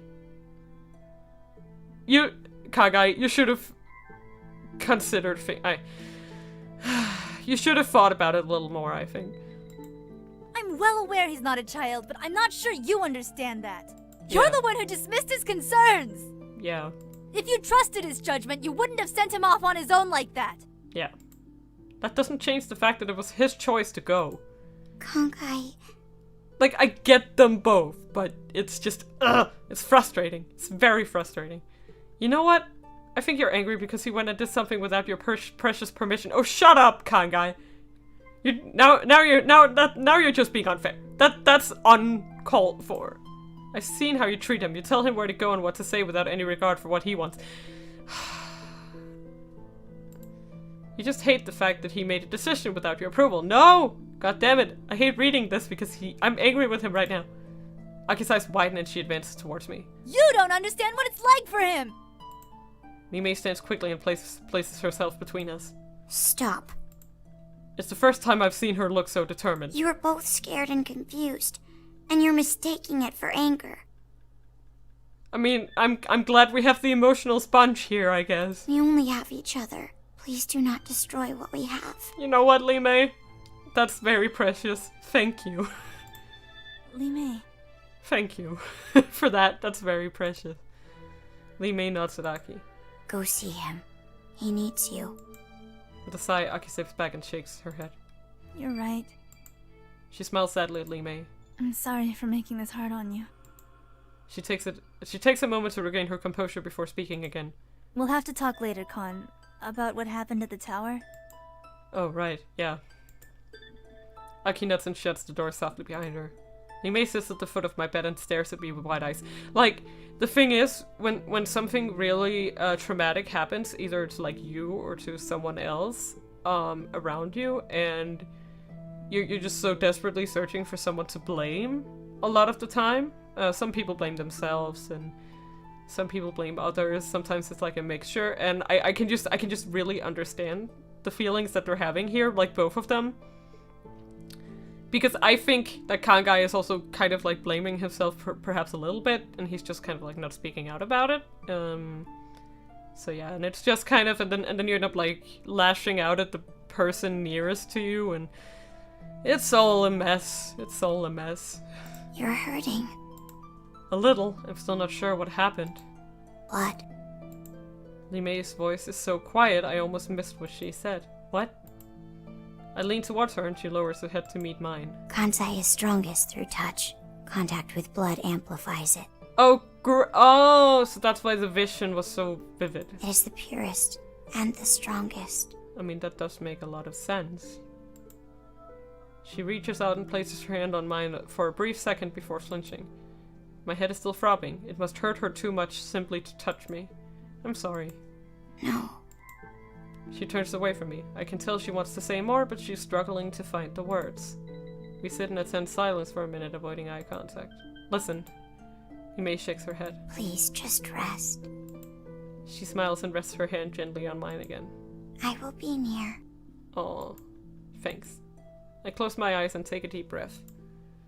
This time, sleep comes easily. Gone are the bright lights and the weight on my chest. I feel like I can breathe again. I'm not sure how long I sleep, but by the time I wake up, my mind is a lot clearer. Whoa! I sit up slowly, my body feels stiff. I look around the room. Li Mei is in the chair beside me, sleeping. Aw. Even in sleep, she sits upright, hands folded neatly in her lap. If it weren't for the subtle motion of her breathing, I'd mistake her for a work of art shaped by a master artisan. The lighting is still neutral. I can't tell if it's day or night. Now that I think about it, this room reminds me of that place. The lights were always the same and the colors were always neutral. Now that brings back bad memories. What place? You can't just throw that out there. I reach out and place my hand gently on Li Mei's. Her skin feels cold to the touch. Li Mei! Her eyes fly open and in a single unbroken motion she leaps to her feet and snatches up the pen on the table. She brandishes it at me like a small dagger. Oh no. Whoa, whoa, whoa, whoa. I curl up on the bed and hold my hands up in self-defense. It's just me! Wait. She looks surprised. I didn't mean to startle you. It's just I thought you might be sick or something. Li Mei blinks a few times as if she's just waking up now for the first time. Okay. She looks down at the pen still clutched in her hand and flushes a light pink. Something wrong? She tosses the pen back on the table and averts her gaze. No. No! She's fine! Probably not. That did not sound like someone who was fine, but okay. Okay, I get the hint. Conversation over. How long was I out for? She points to the bedside table. Unsurprisingly, Team Science has refrained from leaving a clock in the room, but the phone that Aki gave me is sitting next to the lamp. I pick it up and look at the screen. It's 5 p.m. already? Oops, that was my headset thingy. Get back on the table. Thank you. Wow, did I really sleep that long? Li Mei nods. Where are the others? Gone. Okay. I dial Aki's number. The phone only rings once before she answers. You're awake! Hello? Evidently, where are you? Back at the dorms, taking care of Kizaki right now. Kisaki. Someone else must be with her if she's calling him that. You can hear the faint sound of frenzied music in the background. Some sort of video game? Aaron's with you, isn't he? Got it in one. How are you feeling? Like my head just got bashed in with a giant bell. That's not funny right now. She laughs, but it's forced. Yeah, this day didn't turn out quite like we planned, huh? Nothing about crushing anymore. I don't want to hear that word anymore today, okay? I'm sure it went well according to someone's plan. She's quiet for a moment. Yeah, I've been thinking the same thing. Why don't you come back to the dorms and we can chat about it? Sounds good. I'm starving though. Cafeteria's still open. Do you have your card? I checked my pocket. Yeah. The two of you should get some food then. Come back when you're done. Nice. Sounds good. Talk to you later. Later.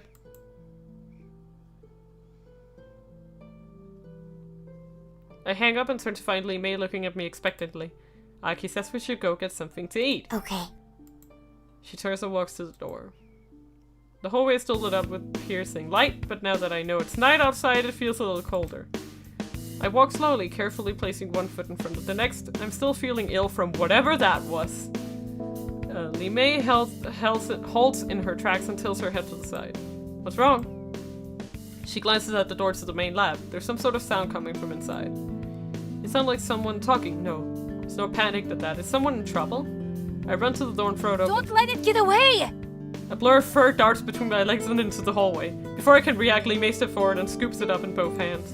It's a small white rabbit with shining red eyes. Bunny! It's Bunny. It's a bun. Lee May carries it back into the lab. Thank you so much. Jupiter runs forward and lifts the rabbit from Lee May's hands. She walks it back into a small cage, lowers the rabbit in, and shuts the door tightly. Jupiter leans back against the cabinet and sighs. Crisis averted. It's so cute! Look at it go. Lee May tentatively approaches the I can't say that word. Approaches the cage. Her eyes are wide with curiosity. It's okay. You can look. Look at them! Lee May nods and I can see a faint smile on her face. Thank you. Look at the bunny! She leans down until she and the rabbit are eye to eye level with each other. The rabbit turns to her and its nose twitches. Lee May scrunches up her nose to mirror its actions. Looks like you've made a friend. Lee May nods once and leans in even closer. Jupiter smiles. She looks a lot more relaxed than she did this morning. You look happy. Happy might be pushing it, but I'm definitely feeling better. Sometimes it's hard to keep a cool head when dealing with all the administration. Especially when the second-in-command slacks off all the time. Second-in-command? David, he's supposed to be in charge of inventory and making sure everything is where it belongs. She points at the rabbit. Like making sure all the rabbits' cages are locked properly. I see he takes his job very seriously. Indeed. So what's up with the rabbit anyway? Are you giving it super soldier serum? Gamma radiation? Nothing so dramatic. Just examining the effects of some drugs on various organs. Oh yeah? Curing cancer, huh? Jupiter rolls her eyes. Hardly. What's the phrase? Too many cooks in the kitchen? Too many cooks spoil the pot, I think. Jupiter considers the phrase for a moment. Cancer isn't the only disease in the world, but it looks like it if you see what drug companies spend money on. Huh, that's an interesting perspective. So you're not in it for the money. I have enough already. Jupiter brushes the question aside. What does that mean? So, how exactly do you examine the effects of these drugs anyway? Jupiter stares at me sympathetically before glancing at Lee May. Lee May straightens up and faces her calmly. Do not worry on my account. This creature was born only to die for the sake of others. I understand. That's a very... like, I don't know. I feel a little sad hearing her say that. Oh. I stare at the floor and kick at it a few times. That killed the conversation pretty fast. Yeah. So, about earlier. Don't worry about it. You're not the prime suspect anymore. What? You mean my name is cleared? Yes. I calculated the thief's height based on his surroundings and matched it to you. What?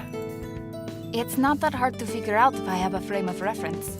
That man is about 10 centimeters taller than you. It's gotta be Liam. I'm so convinced it's Liam. Cause he looks a lot like us and he is taller.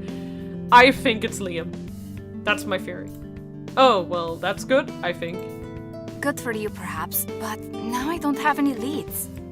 Must be rough trying to take care of the lab, especially after what happened to Dr. Johansson. Her eyes darken. What are you talking about? Did something happen to him? She doesn't know! Oh my god, she lacks critical information, as the Yankee would say. Whoa, she doesn't know? No doubt the police want to keep it under wraps, but she worked with him. Why didn't they tell her about it?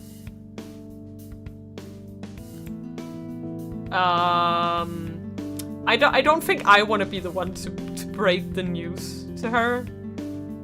I don't think that's appropriate, so let's just keep it on the DL and say, oh well, I just heard he was supposed to arrive today and he didn't. It happens. His schedule is always changing, so we've learned to expect surprises. She laughs. I guess if you expect a surprise, it's not really a surprise anymore. I try to laugh with her, but my stomach is starting to knot up. I feel really guilty for lying to her like this, but if the police don't want her to know, there must be a reason for it. Anyway, I hate to push you guys out, but I really have a lot of work I need to do. Sure, no problem. Right now, any excuse to go would be a good one. I don't think I can lie to her much longer. Thanks. Li Mei casts a final longing glance at the rabbit before following me out of the lab. Her voice actor is... Who was it again? Someone famous. I keep forgetting her name. I'm sorry. Shirami Lee, I think is how you say her name. It voices Li Mei. And I think she's like a famous voice actor. Don't take my word for it though.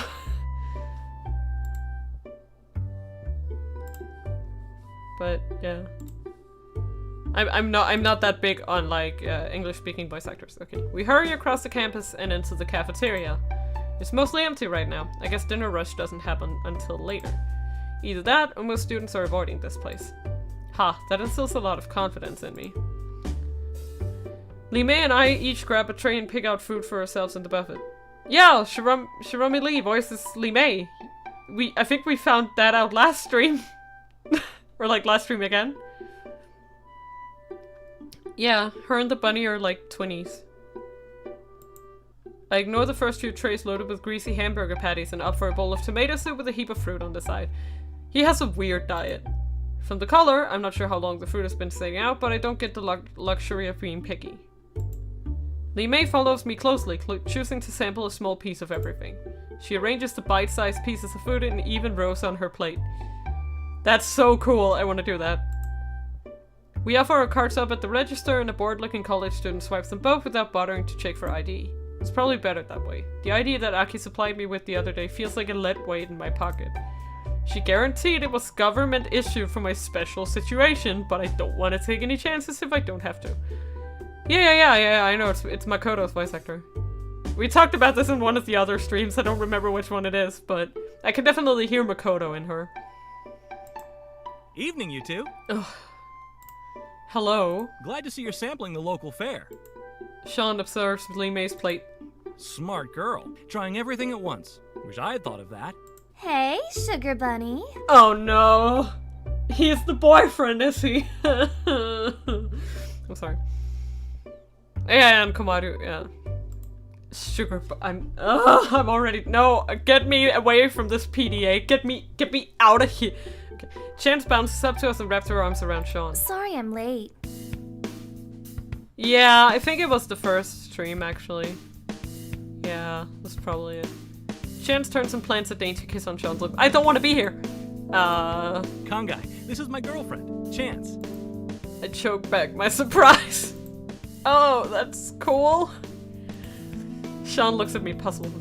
Do you guys know each other? Kangai was at the shop last week when that terrible murder happened. Ouch, man, that's rough.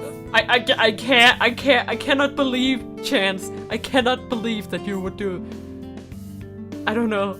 Like, just knowing her, I don't know, man. You could say that. And everyone at the lab was harassing him today. They mistook him for a thief. Yikes, dude. If I had been there, I would have cleared everything up as quickly as I could. Yikes, dude. Is something that Sean says. I can't, this guy, I can't. These two together just makes it even worse. Like, I want to get out of here as quick as possible. It's fine. The misunderstanding's been cleared up. Oh, boss! I just hope this doesn't reflect badly on the school. What does boss mean in this context? Does I'm not sure I understand this. As if, I don't know if it's because this is my second language or anything, but I don't understand what boss means in this context. Chant nods enthusiastically. It would be great if you came here.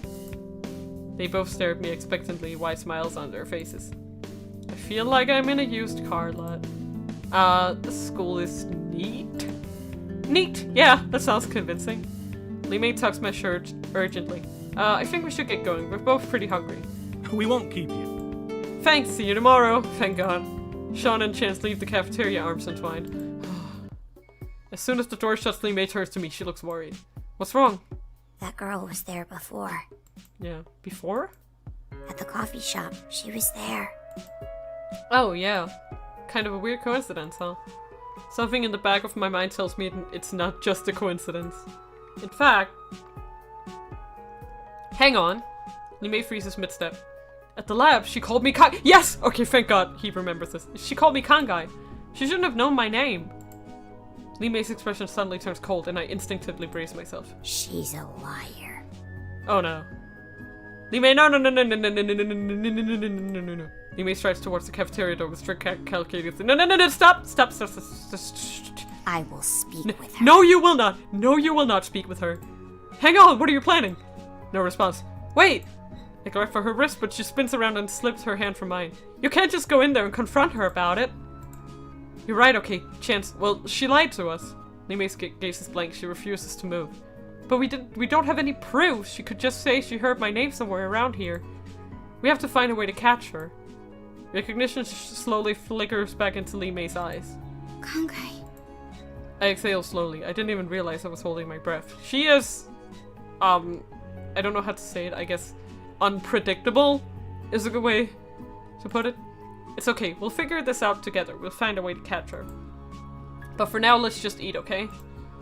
Li-Mei nods. Yes. I scanned the cafeteria for a place to sit. In one corner, David and Nathan share a table. No! They alternate between a huge pile of cheese-covered fries and the disordered pile of papers that litter the table.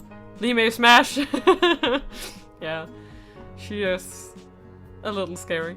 Looks like they're working on something. Let's join Nathan and David. Li-Mei nods and we approach them slowly. But like, she's never gotten like that when... It's almost like it's kind of like a danger response. And it doesn't seem to discriminate. Like, it's something that happens when she's in any perceived danger. Oh no, that sounds like hell, Tato. They seem pretty engrossed in their work. Hey. They both look up at the same time. Hey! It's the knot thief! Can you just call me Kangai? Like, please. Not thief? Yeah, Jupe said she cleared your name. So instead of the thief, you're the knot thief. Can you just call me by my name? And here I thought Aki had terrible naming sense. My name's Kangai, this is Li-Mei. That works too. Wanna join us? It's okay if it's okay. Yeah, why wouldn't it be? Two of them hastily shove their fries and papers to one end of the table. Li-Mei slides into a seat and I sit across from her. Aren't you getting your papers dirty? I pointed at the pile of papers sharing table space with the cheese-covered fries. It's no big. It's no big. The students won't notice. The students?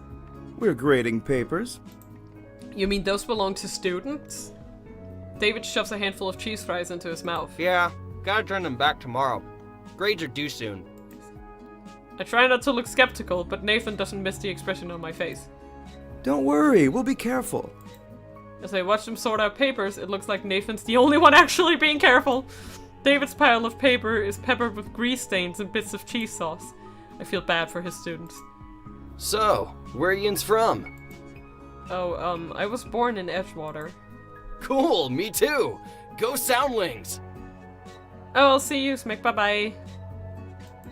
Yeah, go Soundlings, confused face. I half-heartedly pumped my fist. Is that a sports team I should know of? And where are you from, Li-Mei? China. David perks up. Oh! Aaron's from China too, I think. Oh no, he's one of those guys. Really? Yeah, he's Thai, isn't he? Well, then he's from Thailand. He's one of those guys.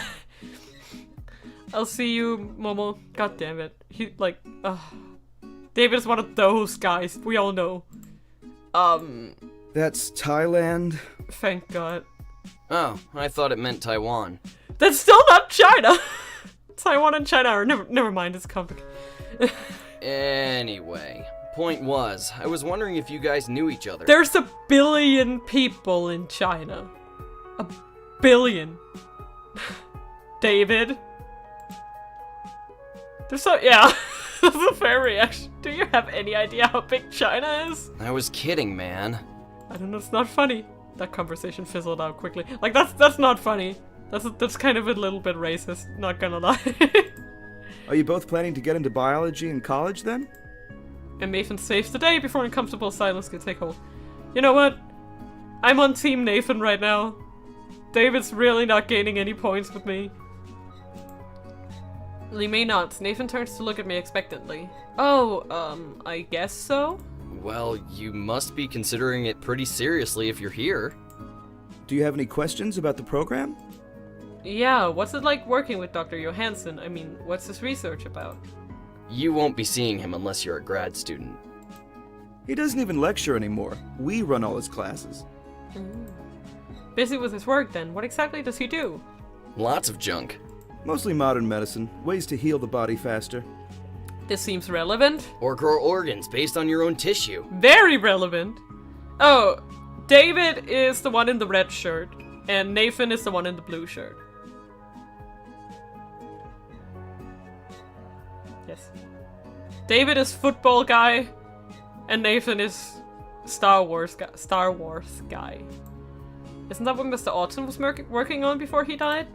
I glance at Lee May. She's looking back at me. A silent nod passes between us. She's thinking the same thing. Again, Nathan notices our expressions. Is something wrong? I seem to recall Autumn Engineering working on something similar. Yeah, Autumn's an alumnus of U of E. He used to work under Johansson until he left to start up his own company.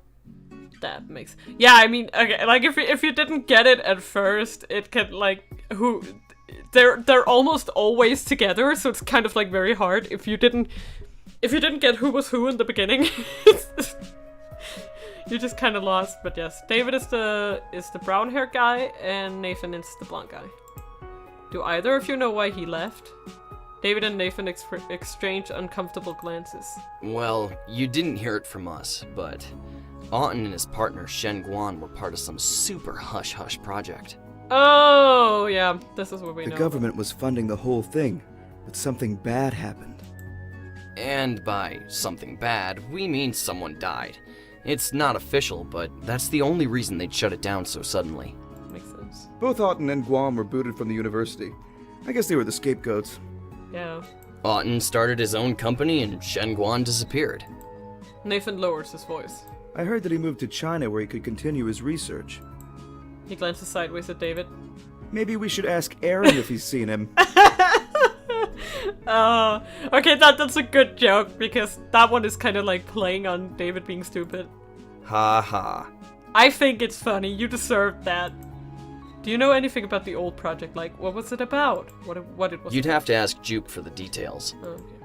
Yeah, she's the only one who's seen the old project files. Well, her and Johansson, but he doesn't seem to be around right now. Nervous, sweating. My expression freezes and I nod. Clearly I'm not supposed to be talking about Dr. Johansson's death yet. David shrugs and pokes at a fry without much enthusiasm. It's basically Jupe's lab these days. Hey, at least she named you second in command. David rolls his eyes. Yeah, like that means anything. She's still in charge. He seems to have wanted that position, huh? If you don't want it, I'll take it. Nathan laughs and gives David a teasing punch in the shoulder. Nimei tenses up and suddenly seems very interested in her last few bites of food. They're probably hiding something, don't you think? Anyway, kiddos, we've got to finish this before morning recitations. He motions to the stack of papers on the table. We won't keep you any longer. Thanks for talking with us. Anytime. Limei stands offers a quick bow, and the two of us leave David and Nathan behind to finish their grading. Okay. As soon as Limei and I exit the building, she stops and sighs. What's wrong? I noticed you didn't like something they said. She nods and takes a small breath. Okay, I wonder. There's fear and frustration, but they're too close. I cannot tell which is which. Damn. We need to get them on...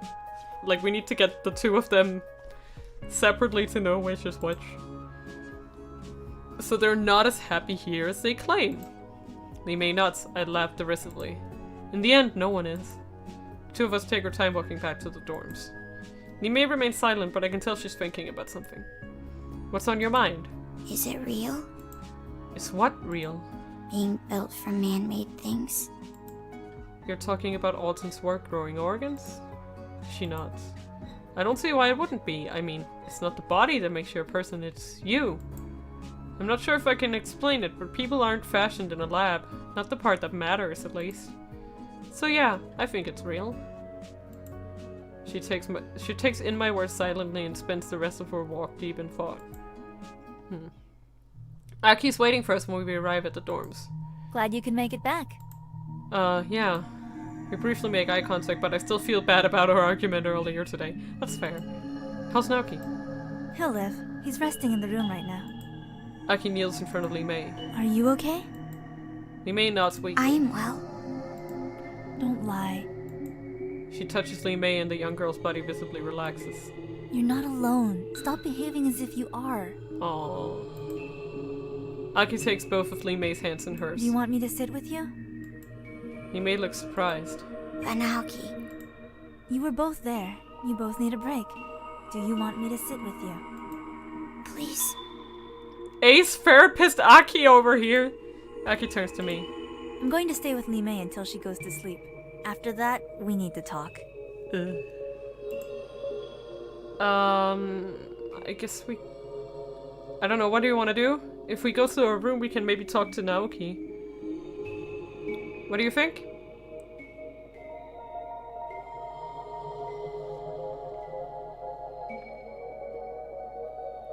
Perhaps we can get a little talk in with Naoki. Let's do it. I'll be in my room, then. Aki nods and she guides Limei back down the hall to their room. I head to Aaron's room and knock on the door gently before entering. Aaron lies in his bed wrapped tightly in blankets. His breathing is heavy and labored, but he's clearly asleep. Naoki's sitting up at the bed with the covers pulled around him. Are you okay? I'm fine. Leave the lying to your sister, you're terrible at it. Aki doesn't lie. Right, she just tells misleading truths. She says what she has to. Man, he's not happy with- I'm sorry. He glares at me. Okay, this conversation isn't going so well. I didn't mean to come in and start an argument or anything. Naoki sighs and leans back. I'm sorry. Wait, why are you apologizing? Because I feel bad. About what? It's not like this is your fault. I shouldn't have gone alone. What happened anyway? Naoki glances at Aaron's sleeping figure. He sighs and lowers his voice. It's easiest to tell people I have a perfect memory, but it doesn't work the way you'd think. Oh god, this isn't fun. I don't look at a book and memorize all the words. Okay. Instead, I remember what it was like to read the book. Oh, no. I remember the way each page turn feels, the warmth of the room, and what I think and feel as I read it. Oh god. I memorize all of my experiences. They stay in my mind forever, as clear as the day I first experienced them. This sounds horrible. He draws his knees up under his chin. I won't just remember what happened today. I'll relive it all. The smell of the blood, pounding of my heart. This is even worse. Yeah, he's the one with perfect memory, and he saw the body. It's a part of me that I'll never be able to erase. He pauses to take a shaky breath. Like, if anything traumatizing happens to him, it's gonna be like 10 times worse than for like a person without this ability. Yeah, exactly. Of course this is gonna come up, you know? It sort of pounds inside my head every day, as if I'm still experiencing it. It takes a little time for me to get used to it, but I'll live. I'm sorry, I didn't know. It's okay. I didn't expect you to. He forces a smile. Besides, I've had worse. That doesn't make me feel better at all. In fact, I think that makes me feel worse. Naoki laughs sadly. That's why Aki tries to keep me away from anything too traumatic. I just didn't want to inconvenience her. Damn. Like, okay, so I guess you could say, well, it's never anyone's fault, but I guess you could say that, like, Naoki, he doubted himself too much, I think. You know what? I'm not gonna be mean to him here. It's not an inconvenience if she loves you. Okay? I'm not gonna be mean to him right now. I can't. I know, but it won't stop me from feeling guilty about it. Listen, dude, I don't know what you've been through with the sort of baggage you've got, but it's obvious Aki cares about you. And if you keep feeling guilty about it, then you're pushing her away. It's like saying you don't want her to love you. But that's not true at all. I know, I relate to you a lot, Naoki. Then don't think of yourself as a burden. Find a way to pay her back. Take care of her too. Make it an equal relationship. He smiles sadly. I know if I stay like this, it'll be harder on both of us. He sighs and puts his hand to his head. I'm sorry. I don't know if I can stay up much longer. Is it okay if I get some rest? Oh, sure. I dug out of the room quickly. Aki's waiting outside. Hey, looks... She smiles a worried smile. We've weathered worse. Yeah, he said the same thing. I really don't think that makes things any better. Do you have a moment to talk about what happened earlier? Yeah, I'm sorry. Likewise. I expected you to know things you were never told. Yeah, that is fair. Even hearing perfect memory. Yeah, like, it's fair. And I can see it that the eye movements aren't as frequent. Looks a lot more natural. Well, I know now. Naoki told you? About how his Shinsei works, yeah. He's got some pretty dark memories, you know. Our mother died during childbirth, and our father wound up blaming us for it. Oh, now we get the story about the dad. This is not good. She sighs. It's not a part of our history I'm especially thrilled to think about. She seats herself on the couch and leans back with a heavy sigh. He really means a lot to you, doesn't he? He's my little brother. I'd raise the world to the ground if I knew it would keep him safe. She sighs. I hope I don't sound crazy. It's kind of a protective older sibling thing. I know, I'm the same. Oh yeah, I guess they kind of have a lot in common in that regard. Aki regards me with a curious glint in her eye. You? I had a sister. Her expression softens. Oh, I'm sorry. You don't have to apologize, it's not your fault. What was she like, if you don't mind my asking? We grew up in the same foster home. We weren't related by blood, but it didn't matter. Wait, I just remembered. His real hair color is the blonde, not the black, and he dyed his hair black to look like her. I think that's, yeah. I paused for a moment to pick my words. I haven't spoken about her in so long. She got sick a lot, so she didn't spend much time with the other kids. And I'm not exactly a social person, you don't say. I smirk. Like you couldn't tell. I had a guess. I avoided the others as much as I could, but she wouldn't leave me alone.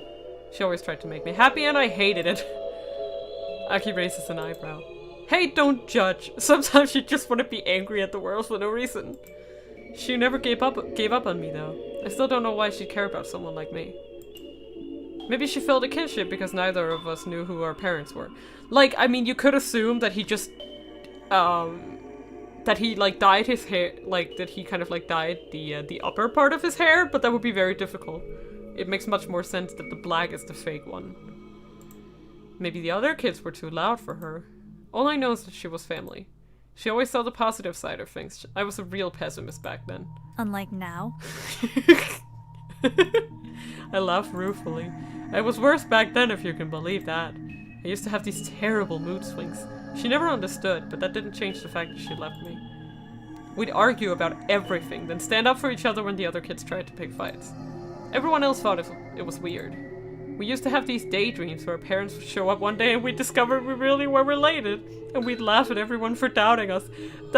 I'm so sorry, Kangai. I tug at a strand of my hair. I even dyed my hair to match hers, wanted to look the same. Yeah. So he dyed his hair black to look like her. And because of, I guess, trauma, he hasn't gotten around to doing it again. Still do, once a year on her birthday. Oh. This does not feel good. I shake my head. It sounds so stupid when I say it out loud. It doesn't sound stupid at all. You wanted to connect. There's nothing wrong with that. Heck yeah, encourage him, Aki. But it was a fantasy, a child's You dream. still love her. That's not a fantasy. Family isn't about blood or hair color. You're her brother. I was her brother. You still are. Heck yeah, Aki! I love Aki. Oh my god. Like, this game is really what solidified Aki as a character for me. I mean, I like her from the start, but like, she's just so good. She's just so good. But she's gone. If a mother passes away, her children are still her children. You're still her brother. I love her. Aki states it so simply, I'm at a loss as to how to respond. She straightens up and brushes off a bit of imaginary dust from her shirt. Come on. What? Older siblings unite? She offers me her hand. I laugh and grasp her hand in mine. Sure, older siblings unite. The two of us stare at the ceiling for a few silent moments before Aki breaks the silence. You can ask, you know. What? About today. Looks like your first time having a blood reaction. You mean when I woke up in that corpse? Yeah, basically. You know what happened to me? Limei said it has something to do with blood. Kansei are activated by touch, but if you come into contact with blood, the effect is amplified. That makes sense. I don't see how reliving someone's death can be amplified as taking over their dead body. I know.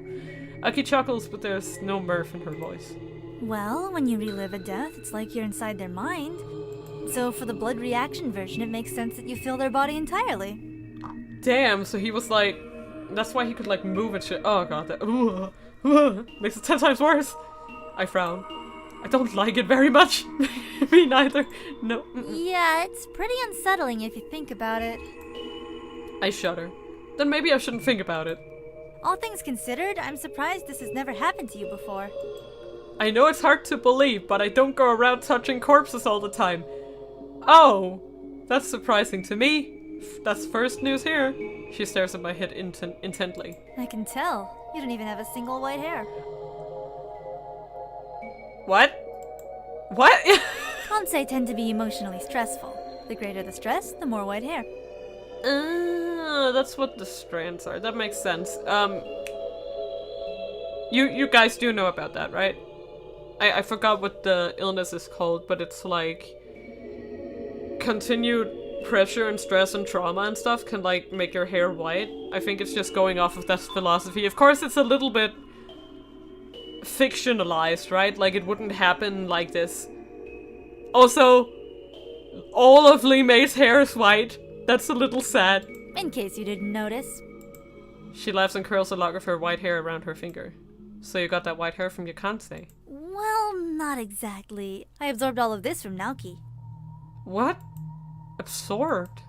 I can project the thoughts of anyone I touch, but I can also choose which thoughts I project.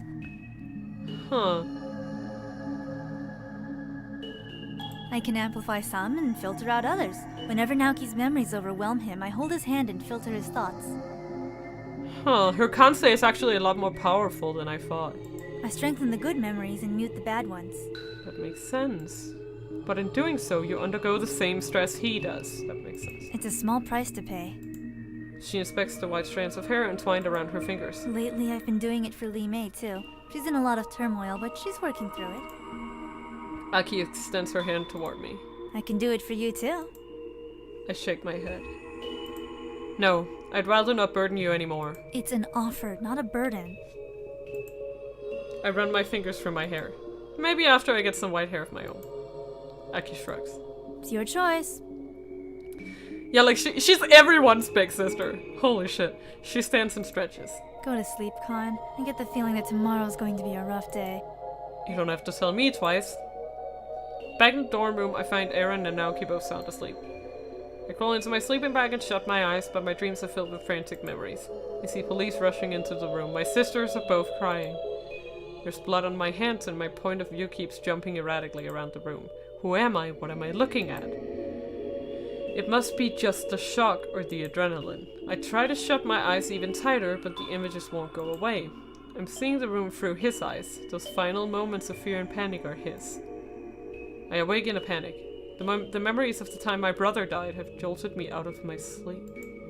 I sigh and hold my head in my hands, still trying to push away the thoughts, but something in the back of my mind keeps pushing itself forward. I lean against the wall and stare at the ceiling, listening to the sound of Aaron's labored snores mixed with Naoki's soft breathing. I think this dream is probably referring to the first time he used his kansei. This is purely speculation, by the way. I don't actually know this, but I think it's referring to when he first used his kansei. And when he says brother, he probably means one of the other kids at the orphanage where he grew up. So he probably saw that death. Okay, I lean against the wall and stare at the ceiling, listening to the sound of Aaron's labor snores, Naoki's soft breathing, the sound of life. The sound I hated in that crowded house, then missed so dearly after it faded away. I take a deep breath and exhale slowly. What I've been through and what I've done still tear at me, but it's comforting to know I'm not alone. Naoki has survived all this time. Lee Mei manages to stand up under it somehow. I can do it too.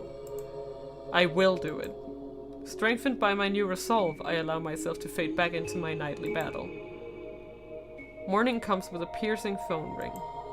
I grit my teeth and silently curse whoever invented the cell phone before answering. What? Good morning to you too, Mr. Alexander. Oh, shut up! Gursky sounds amused. You know I hate that name. Just be glad I haven't told Aki about you. She'd have a field day. Your generosity is overwhelming. I assume there's a reason for this call other than your desire to start the day with the melodious sound of my voice. Excellent deduction, kid. You'll be a brilliant detective yet. Huh. Johansen's death is public news now. We haven't released the details or the fact that we suspect it was murder. Suspect it was murder? Everyone thinks it was an accident at the bell tower. An accident? How do you just get stuck under a bell? And we need you to do what you're good at. Find the killer before this blows up. Talk to everyone around him and figure out who did it. All while hiding the fact that this was a murder in the first place? Yes. You can handle that, right? I know the drill. What about the others? You're a team, aren't you? If you need any help, you can text them or me. He pauses for a moment. Try not to make any calls if you can. You never know who might be listening. I glance up and see Aaron hunched over his desk, staring blankly in my direction. Good point. Also, try not to get killed. That would be a problem. That's ominous. That's dire. Is there something you know that I don't? Probably. Now go to work. I roll my eyes. You want fries with that?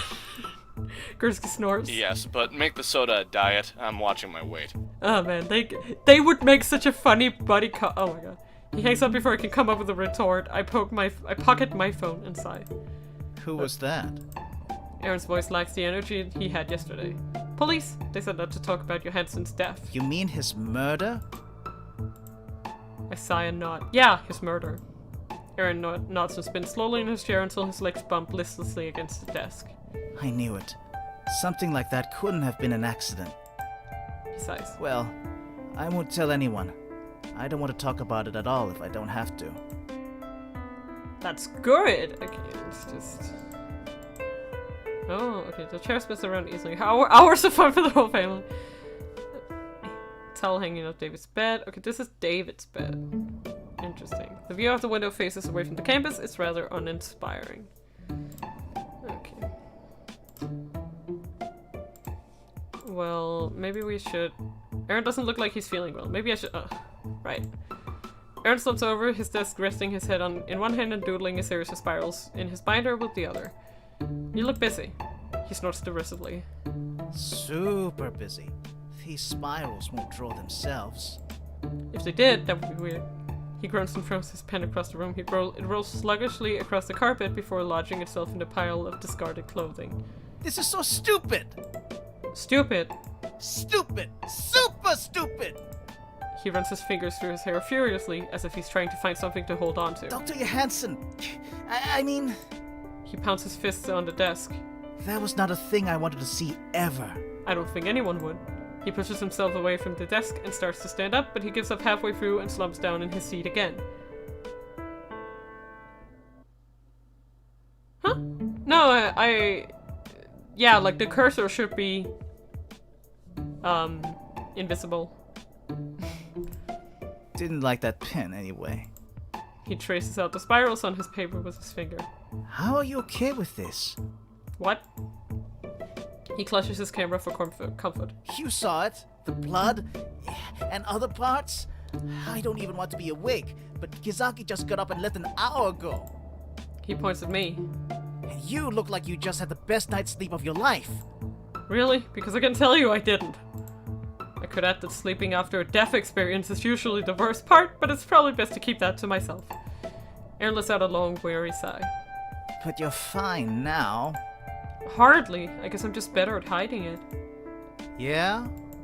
I've seen a lot of junk, stuff that people like to pretend doesn't exist.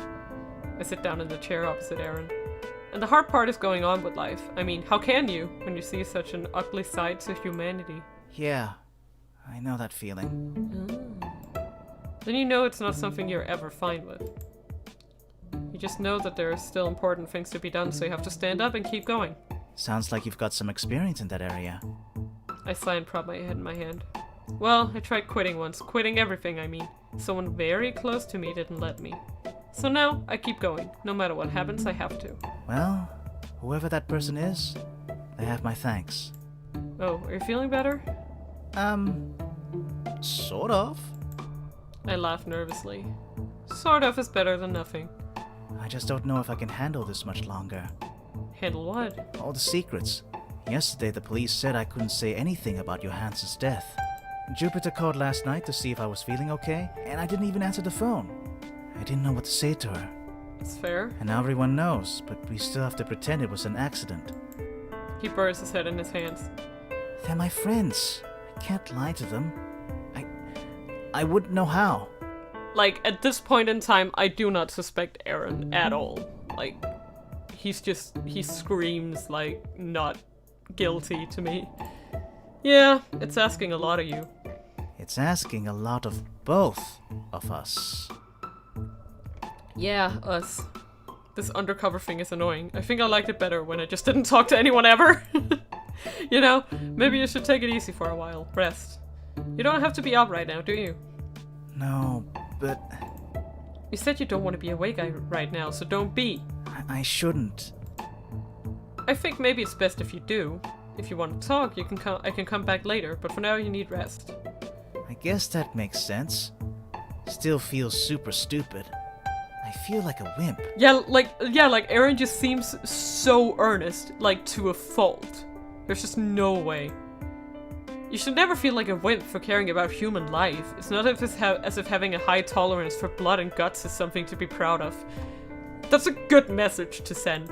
You might be the only person who thinks that way. And I think there's something wrong with that, honestly. Better than no one at all. Exactly. Aaron nods and stands slowly. Like, there's nothing, I'm repeating, nothing wrong with having, like, adverse reactions to stuff like that. There's nothing, like, cool or hip about, like, being okay with things that are, like, gory or scary or anything like that. I guess I'll try to get some sleep then. Maybe everything will make more sense when I wake up. It's totally fine to be sensitive, okay? That's all I'm trying to say. Okay. Well, he's probably sleeping then. I was thinking, we could go look for Gersk. Okay, hey Lee May, you okay? Okay. Right, stupid question, sorry. Lee May smiles and shakes her head. Not stupid.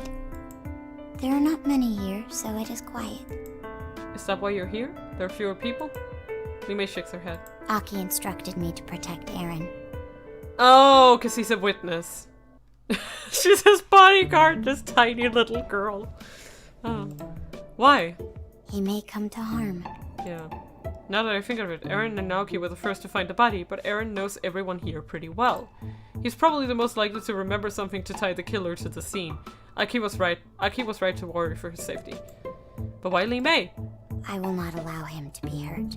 I think you are totally fine leaving him in her hands, honestly. Lee May seems to have picked up on my concern. I trust you to keep him safe, but I'm more worried about whether or not you'll be hurt. Why?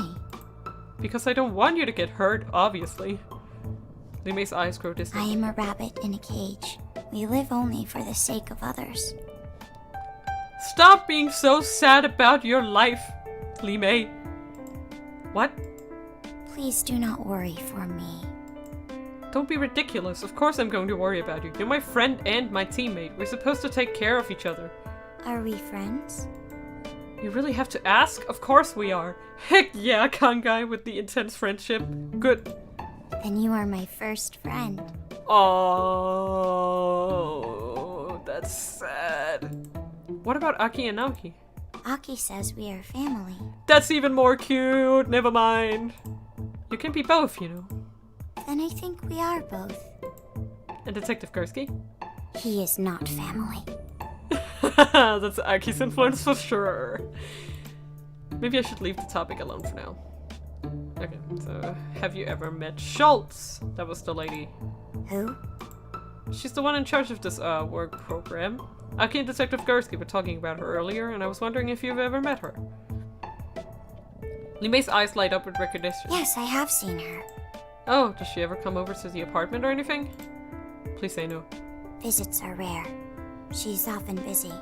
Yes, I gathered as much based on her presence, apparently everywhere. Then when did you meet? Limei holds up her hands and begins counting on her fingers. We first met for my demonstration. Demonstration? I did not hear what she said, but I knew she was very impressed. Demonstration? Then again at my hearing. I did not understand her words at the time, but she was very... Limei frowns as if she can't quite find the words she's looking for. On fire? That sounds about right. I really want to know this Schultz person. Then after Aki and Naoki took me in, we met again. She seemed happy to see me. Whoa, Schultz happy? That's a new one. Maybe it was relieved, as if she no longer had worry. Huh. Wait, you knew her before Aki and Naoki?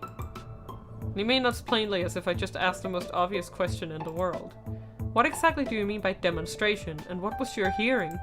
That I may not speak of. It was probably related to her kansei, don't you think? But you just did. I am instructed not to share my former work, and I have given you no such knowledge. Yeah, I guess you didn't. You take things pretty literally, don't you? Do I? Okay, why do you sleep in a closet anyway? Let's just get it out of the way. It is more safe. More safe than what? Sleep is vulnerability. It is foolish to be exposed. Okay, I'm not sure I understand. Do you think you're going to be attacked while you sleep? Do you not?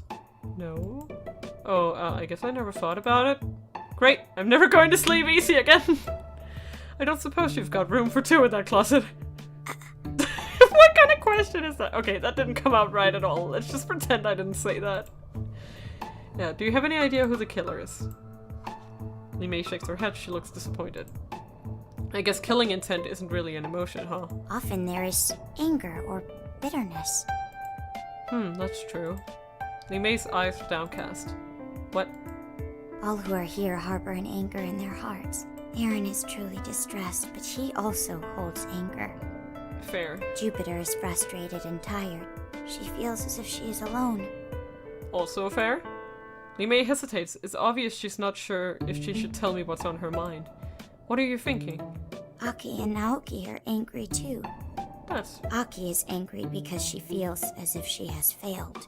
Naoki is angry because he feels he is not strong. And what about you? Are you angry too? I do not wish to be, but I am not sure.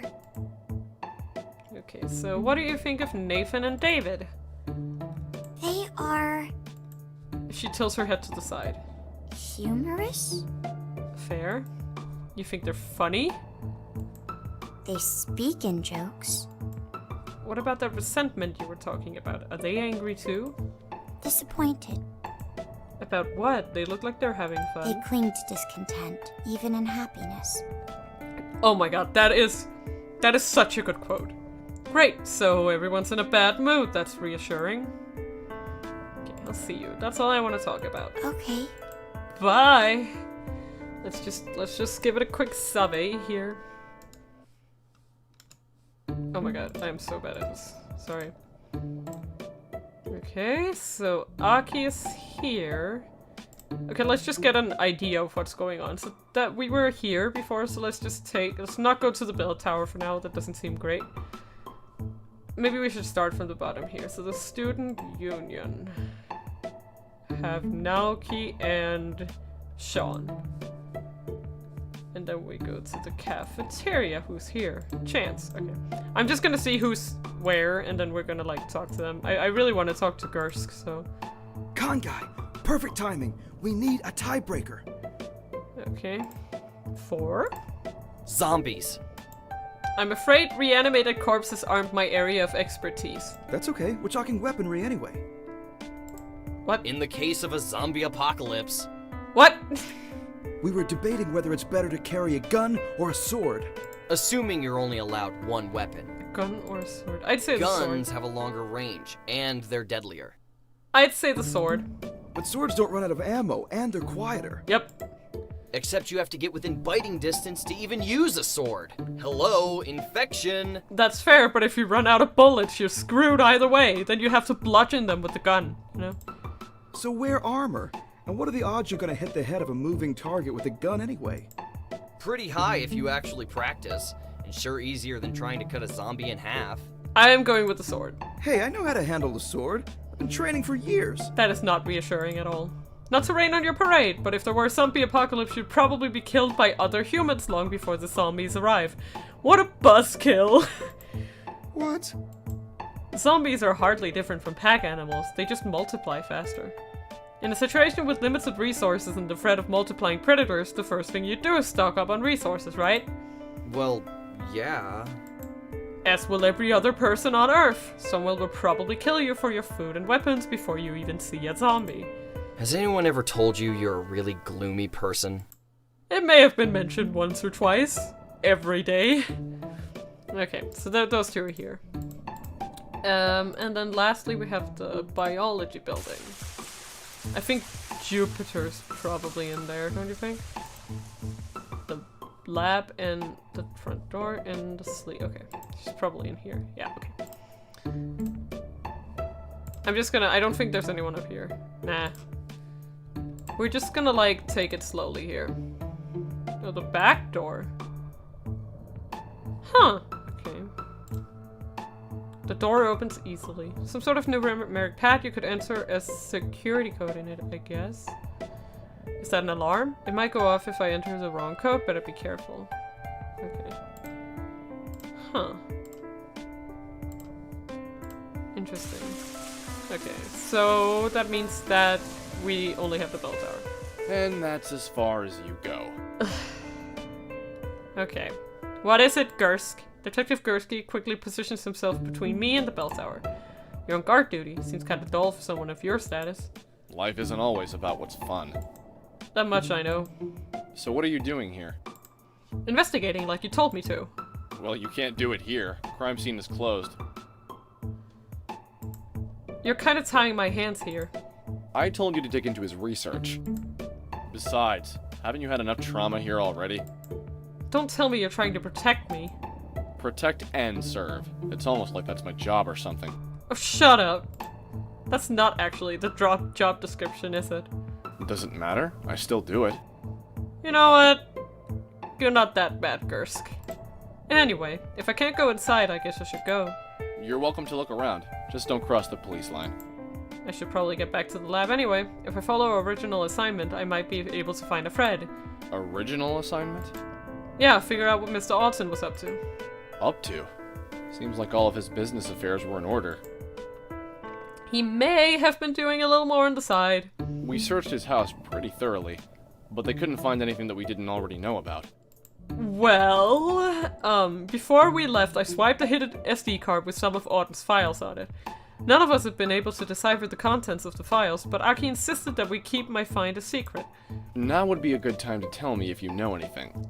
Okay, let's just trust. I'm gonna trust, for once in my life, I'm gonna trust Gersk. I may have possibly picked up something from Mr. Alton's place. I'm sorry. Detective Gursky groans. You took evidence from the crime scene. Yes, but, yes. He shakes his head. Aki's rubbing off on you. Hey, I didn't exactly know who to trust, okay? You still don't trust me? You're my handler. How do I know you're not reporting all my dirty little secrets to a board of men in black suits sitting in a dark room? I usually give the reports on Casual Friday, so no black suits. Hilarious. If I tell you I'm not, would you believe me? Hmm. What about if I remind you that I still haven't arrested you yet? Okay, but... And that I didn't tell Schultz that I saw you pocket something at Mr. Otten's place right before that mess with Kevin.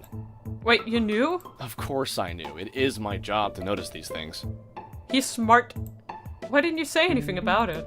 Actually, I think I just did. So what was it? An SD card. Mostly a bunch of documents and formulas that we couldn't decipher. Documents you'll be handing over to the proper authorities, I'm sure. Yeah, I was definitely going to get around to doing that. What else? He also had the video from today. The one of you breaking into the lab? I coughed pointedly. Right, the one of someone who looks like you breaking into the lab. Yeah, that one. I don't know how he got it though. Didn't Jupiter say that hardly anyone has clearance to the security footage? I doubt Dr. Johansson had that level of clearance. When he says Johansson, ooh. If Dr. Johansson is the one who sent the video to Mr. Otten, then that confirms the video is linked to their old research. But that doesn't explain how it's linked, or who that person is. Well, I kinda hope we'd be able to ask the good doctor about that. Gursky's expression darkens. If I were the paranoid type, I'd be inclined to say that someone is trying to stop you from getting answers. That's not a paranoid assumption. Like, all of the people who've died so far have been related to that goddamn research. And are you the paranoid type? If I were, I wouldn't tell you. Fair enough. So you basically came here to dig through Dr. Johansson's research and possibly find out what else Mr. Otten was working on. That's the idea, yeah.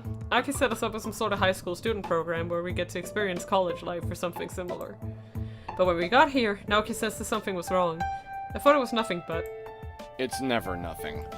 Yeah, I know that now. Anyway, he said something was wrong, we found the body in the tower, and you probably know the rest. More or less. Now, if you'll excuse me, I need to return to the crime scene. Yeah, I should probably get going. Keep me updated. Okay, so was it really Dr. Johansson in the bell tower? Sure was. They haven't, reconstructed everything yet, but they did manage to match one of his remaining prints. He was that badly... Oh. Any prints not his? A few here and there, but I'm not optimistic. Nothing that looks like it was left by the killer. Yeah, I mean, it was a place that was public, so... Great, another dead end. I didn't mean it like that. Okay, that's all I got for now. Don't wander off. Well, he mentioned something about the lab, so we should probably go talk to Jupiter, don't you think? I think that's a good idea. Let's just talk to... Morning, Con. How are you? The usual, I guess. We're going to have to tread carefully today. Now that everyone knows Johansson's dead, the killer is probably going to be on edge. Yeah, that's probably right. Be careful, okay? I will. So do you really think Aaron's in danger? You mean, why did I leave Lee May to watch over him? Well, yeah, I mean, I guess Aaron's the most likely to remember something incriminating, but... But you don't think it warrants a 24-hour bodyguard? It's just weird. It's better than leaving him alone now and regretting it later. That's a good point. Besides, there's also the other option. That he's the killer. Other option. He could be the killer. If that's the case, I don't want him running away. That's fair. Can Lee May really stop him from running away? She's kinda small. If it came down to a fight, I'd be more worried about Aaron. But I told her to use non-lethal force, so everything should be fine. That's the least comforting thing I've heard all day. It's still early. Any ideas who the killer is? It's a little early to be asking that, don't you think? But if you want my initial impression, there's something about this whole setup that makes me feel really uncomfortable. Yeah. Besides the body smashed up in the bell tower? No, that's basically it. She paces back and forth. Even if Naoki hadn't heard something wrong, the body would have been discovered fairly quickly. Yeah, that's true. With all of that blood? The bell tower's maintained pretty regularly, so whoever did this wasn't concerned about hiding the body. That's true. Maybe they didn't plan to kill Dr. Johansson? You think it was an accident? Well, not exactly. Of all the planned murders I've seen, they usually fall into one of two categories. There are clean murders, like poison, and there are messy murders, like strangling and stabbing. The messy murders are ones that are very personal. Whoever is doing it wants to feel directly responsible for the death. The scene itself is very messy, but the weapon is very impersonal. That's true. They left Mr. Johansson to get killed by the bell. They didn't actually do anything to him, physically speaking. You can't feel your victim die if you're watching them getting smashed by a bell. Exactly. So why do it? Why would anyone choose the bell as the weapon? Maybe it was available. The murderer didn't plan it out, but he or she jumped on the opportunity when it presented itself.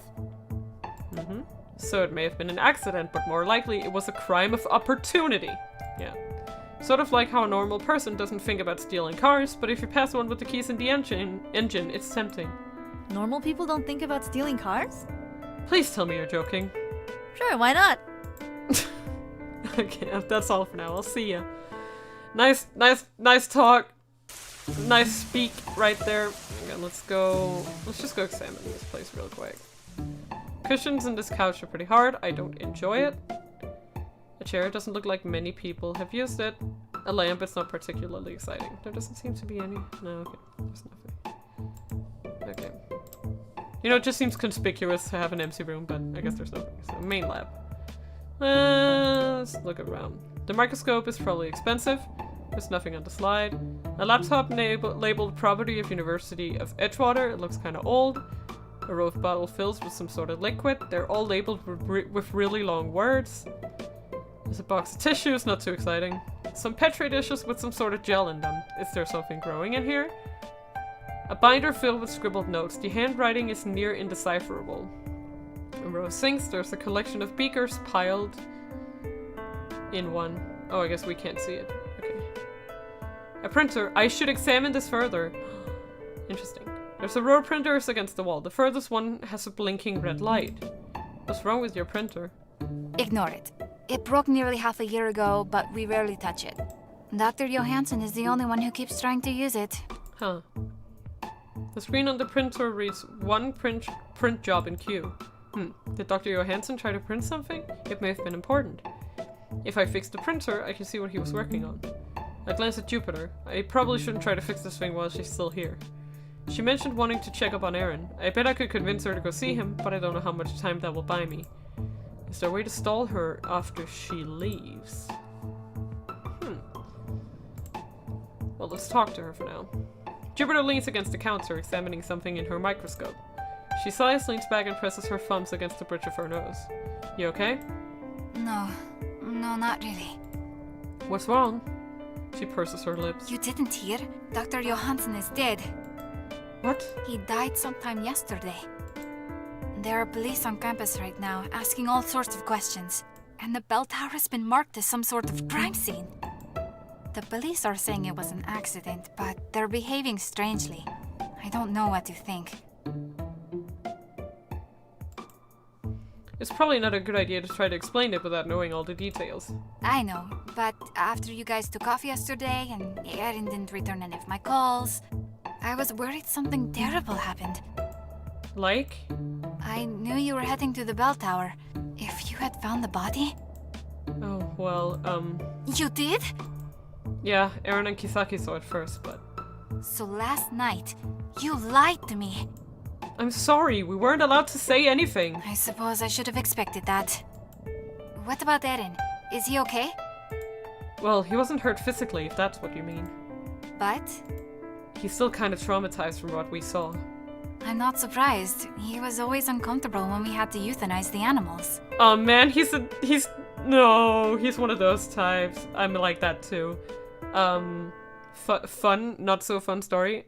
We actually had to dissect animals in school when I was a kid. I think it was like when I was a teenager, right? So that was maybe around like 7th grade or something like that. And I didn't participate. Like I couldn't at all. Like it just, I don't know. Like when it's fictional, I can, most of the time I can kind of like distance myself. I actually don't handle like real life gore very well. I'm fine with like blood and stuff, but like guts and no, it kind of makes me very uncomfortable. I'm not gonna lie. I should probably go check on him sometime to see how he's doing. Yeah, I think he just wants to sleep right now. Then I'll talk to him later. Do you know why someone would want Dr. Johansson dead? No sé. He was always good to us and never spoke ill of anyone. Maybe it's an extremist who hates his genetic manipulation research? He could have simply been in the wrong place at the wrong time. You're throwing out ideas, but you don't sound very convinced by any of them. The truth is, I cannot think of anyone who didn't like him. So he's kind of the opposite of Dr. Autumn. It's hard to find a killer because there aren't anyone who like really hates him. Huh, so you and Chance don't get along. I'm interested to know this story. What makes you think that we don't get along? Her voice oozes with sarcasm. Okay, bad question. No, it's a fair question. Just not a pleasant thing for me to discuss. I don't know, man. Sorry, forget I asked. No, it's fine. If you stick around, you'll find out about it sooner or later. Why won't you just tell me now then? I'd rather you hear it from me instead of over the rumor train. Oh, okay. I was like... Chance is an undergrad who was given special permission to join Dr. Johansson's team. I argued against it, but David vouched for her. That's really suspicious, Chance. She's certainly smart enough to work on the project, but she lacks emotional and mental maturity. She behaves like a child when things don't go her way, and she's manipulative. You know what? I'm on Team Jupiter. I trust her. I know what Chance is like. I trust her 100%. More than once, the girl has tried to pit members of the team against each other with gossip and lies. Jupiter sighs heavily. How so? Last year, Sean stepped down as head of Dr. Johansson's lab. Said his work for the school was taking up too much time. Chance told me I'd be a perfect replacement, and she encouraged me to petition Dr. Johansson for the spot. But you got it. I did. Then I discovered Chance told Nathan that the spot should have been his since he has seniority. She told him that if I hadn't pressured Johansson into picking me, he would have had it. Oh shit, that kind of makes Nathan seem pretty suspicious, doesn't it? I tried to smooth it over with him, but I think he's still a little bit hurt. Like, I feel like that's at least more of a motive. I doubt it's Jupiter, because if she would have a grudge against anyone, it's Chance, you know? And not Dr. Johansson. I mean, Dr. Johansson didn't do anything here, you know? And of course, it's gotten worse ever since I started dating David. Oh, God. Drama. The drama. I'm so glad I had no friends in college, man. Like, this is... Well, not no friends, but just very few friends. She and David used to be together. After they broke up, David and I started seeing each other. Oh, God. She was so mad at him, she threw hot coffee in his face. Oh, right! He's the previous boy! Oh, my God. So she was the new girlfriend in that fucking coffee store drama. Oh, my God. That sounds horrible. Ouch. After that happened, I asked Dr. Johansson to remove her. She's destructive. But she's still here. Yes. I see. If she were willing to take her work seriously, I'd appreciate having her around. But right now, it feels more like she's trying to tear us apart. Hello, Tippy. A guy was crushed by a bell. Did you see that much? There isn't a member of this group she hasn't tried to manipulate in one way or another. And Chance is manipulating people, and Nathan's looking really suspicious. That's the Star Wars guy. Okay, we'll talk later. You know where to find me. Well, now seems like a good time to talk to Nathan and David. We've got a bit more information, at least. Yeah, like things are starting to look... Okay, to look very sus. Where were they? They were in the library, I think. Yeah. Hey, are you lost? No. This is the library, right? Yeah. Then I'm pretty sure I'm not lost. It's just that you come in here a lot, but you don't seem to be looking for anything in particular. I'm just exploring. You seem more like you're going in circles. Okay, there's a little bit of that in there. You're not bored, are you? You need something to do? Have you gotten a chance to ride one of the bikes? There are bikes? Yeah, every few years, Sean's family donates a fleet of bikes to the school. Okay, so Sean's family is filthy rich. Anyone who wants to use it can just grab one and bike around campus. Cool. That sounds like it has potential to go very wrong very quickly. Yeah, the bikes get wrecked or stolen pretty fast. But it's still cool. The Tasty family is probably the most awesome family ever. Huh. Rich, smart, and environmentally responsible, the whole family is a triple threat. Man. And Sean's the only eligible bachelor of the whole bunch. Honestly, if Jupiter cheated on me with him, I wouldn't mind at all. What the hell? What the hell kind of thing is that to say, David? That, I don't know. TMI, man. Yeah, TMI. Holy crap. Also, like, I guess, I don't know. Okay, so basically Sean and the Tassies are perfect and rich. Sean and the Tassies. Sounds like a great name for a band. I call dibs on lead guitar. Man, I wanted lead guitar. These two are so carefree. The next time, be faster. I don't know. I don't know if I trust these two. Like, I'm really suspicious of Nathan. Con guy, good to see we haven't scared you away yet. Let's just talk. I've got office hours soon. Was there something you wanted to know? Sorry. Not much, just feeling kind of weird, I guess. Especially with what happened yesterday. Oh, you heard about Dr. Johansson? Heard about it. We were there. Yeah. That's a terrible way to go. Accidentally falling off the tower like that. Sweats. That's what happened. That's what everyone's been saying. Not like it makes any sense for him to be up there in the first place, but whatever. You don't seem that cut up about it. Everyone dies eventually. Feeling bad won't bring him back. He's kind of like a no-nonsense type, I guess. Okay, so how long have you been a student here? Maybe 3 years? I only came here for grad school. Got my BS in Steel City. Nathan's been here the longest. Okay. Technically, he's got seniority on his team, but Jupiter was a lot better with the undergrads. David snorts and glances in Nathan's direction. Nathan filts among the students at his table, pausing once in a while to offer an exasperated sigh. He's terrible at teaching. No patience for it. I think he expects everyone else to be like him. How so? He learns everything the first time around. I guess you could call him a natural. Unlike the rest of us who actually have to study. I'm jealous already. So, you and Chance used to date? Well, aren't you, Nevi? Who told you that? Jupiter. Figures. It didn't end too well. I'm hard-pressed to think of a way hot coffee to the face is a good thing. Why did you break up? She said I wasn't being supportive enough, so she broke it off. Honestly, I'm inclined to trust him on this. Again, because I know Chance. Honestly, I think she was just looking for a reason. Yeah, I agree. After I told Dr. Johansson she'd be good for his team, she suddenly seemed uninterested in me. So it was all just a ploy to get on the team. Then why the coffee? Well, Jupe and I went to the coffee shop where she works. Chance asked if Jupe was her replacement, and I told her she'd actually have to matter for me to need a replacement. Okay, ouch. That's really mean, David. Mature. Well, I never claimed to make intelligent life decisions. Fair.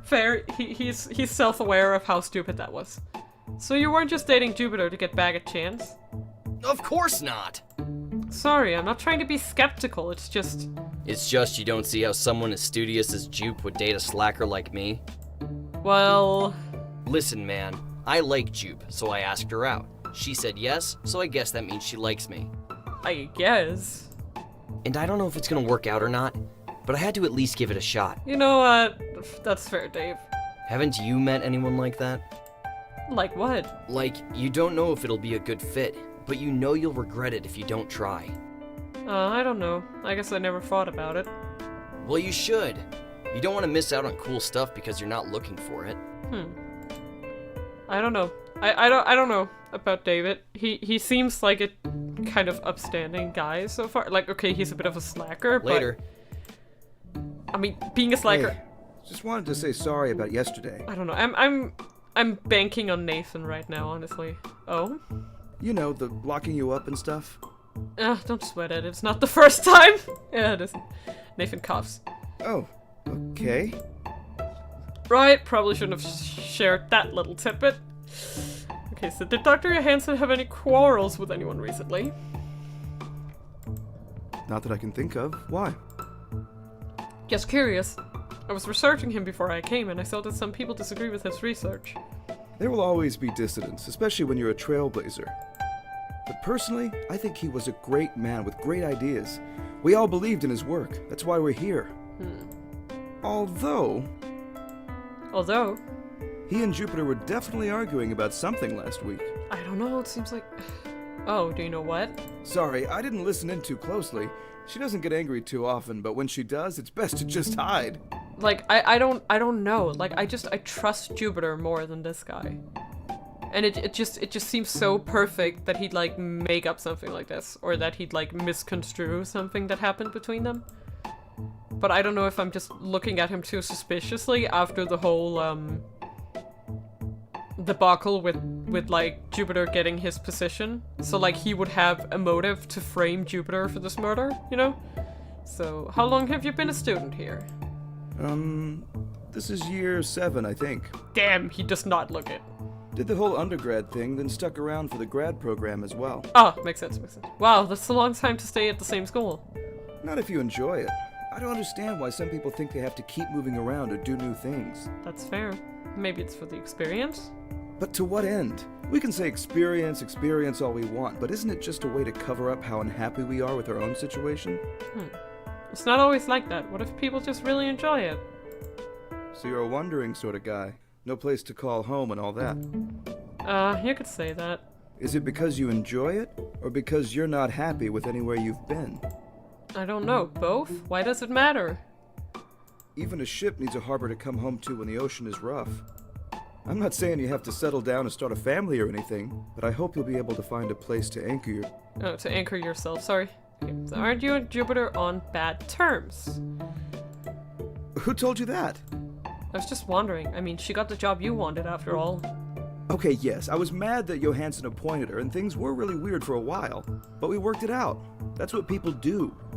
Like, considering that Lee May sensed that one of them was kind of like doing some deception, I just suspect him, because in the previous conversation we had in the cafeteria, David was like, oh yeah, but I'm frustrated because Jupiter's in charge. Like, sure, she appointed me second in command, but I barely get to do anything because she has all the power. So he was honest about that. But Nathan is saying like, oh yeah, we're good friends. But Jupiter seems to be under the impression that he's still angry with her. So I doubt his story here quite a lot. So you're totally fine now. I haven't seen any indication of anything to suggest otherwise. I don't know. What about Chance? Wasn't she unhappy that Jupiter got the job? I heard you were talking with her about it. She was just being supportive. I needed to blow off some steam and she was there for me. You couldn't talk to David about it? Of course not. He totally had the hots for Jupe, even back then. No way I was gonna tell him about it. That's awfully considerate of you. Okay, so well, I'll let you get back to your students. See you. Well, maybe we should go back and report to Gersk all of the stuff we found out. It's probably a good idea. Let's talk to Gersk. Oh, never mind. Don't wander off. I guess maybe we should. Like, I'm still curious about that printer. I wonder if we can do something.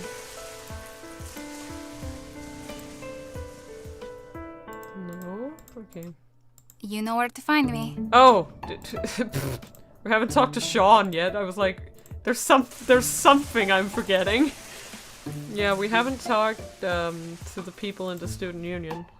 Let's talk to Naoki first. Hey, how are you feeling? I'm coping. That doesn't sound too positive. You sure you shouldn't still be back at the room resting?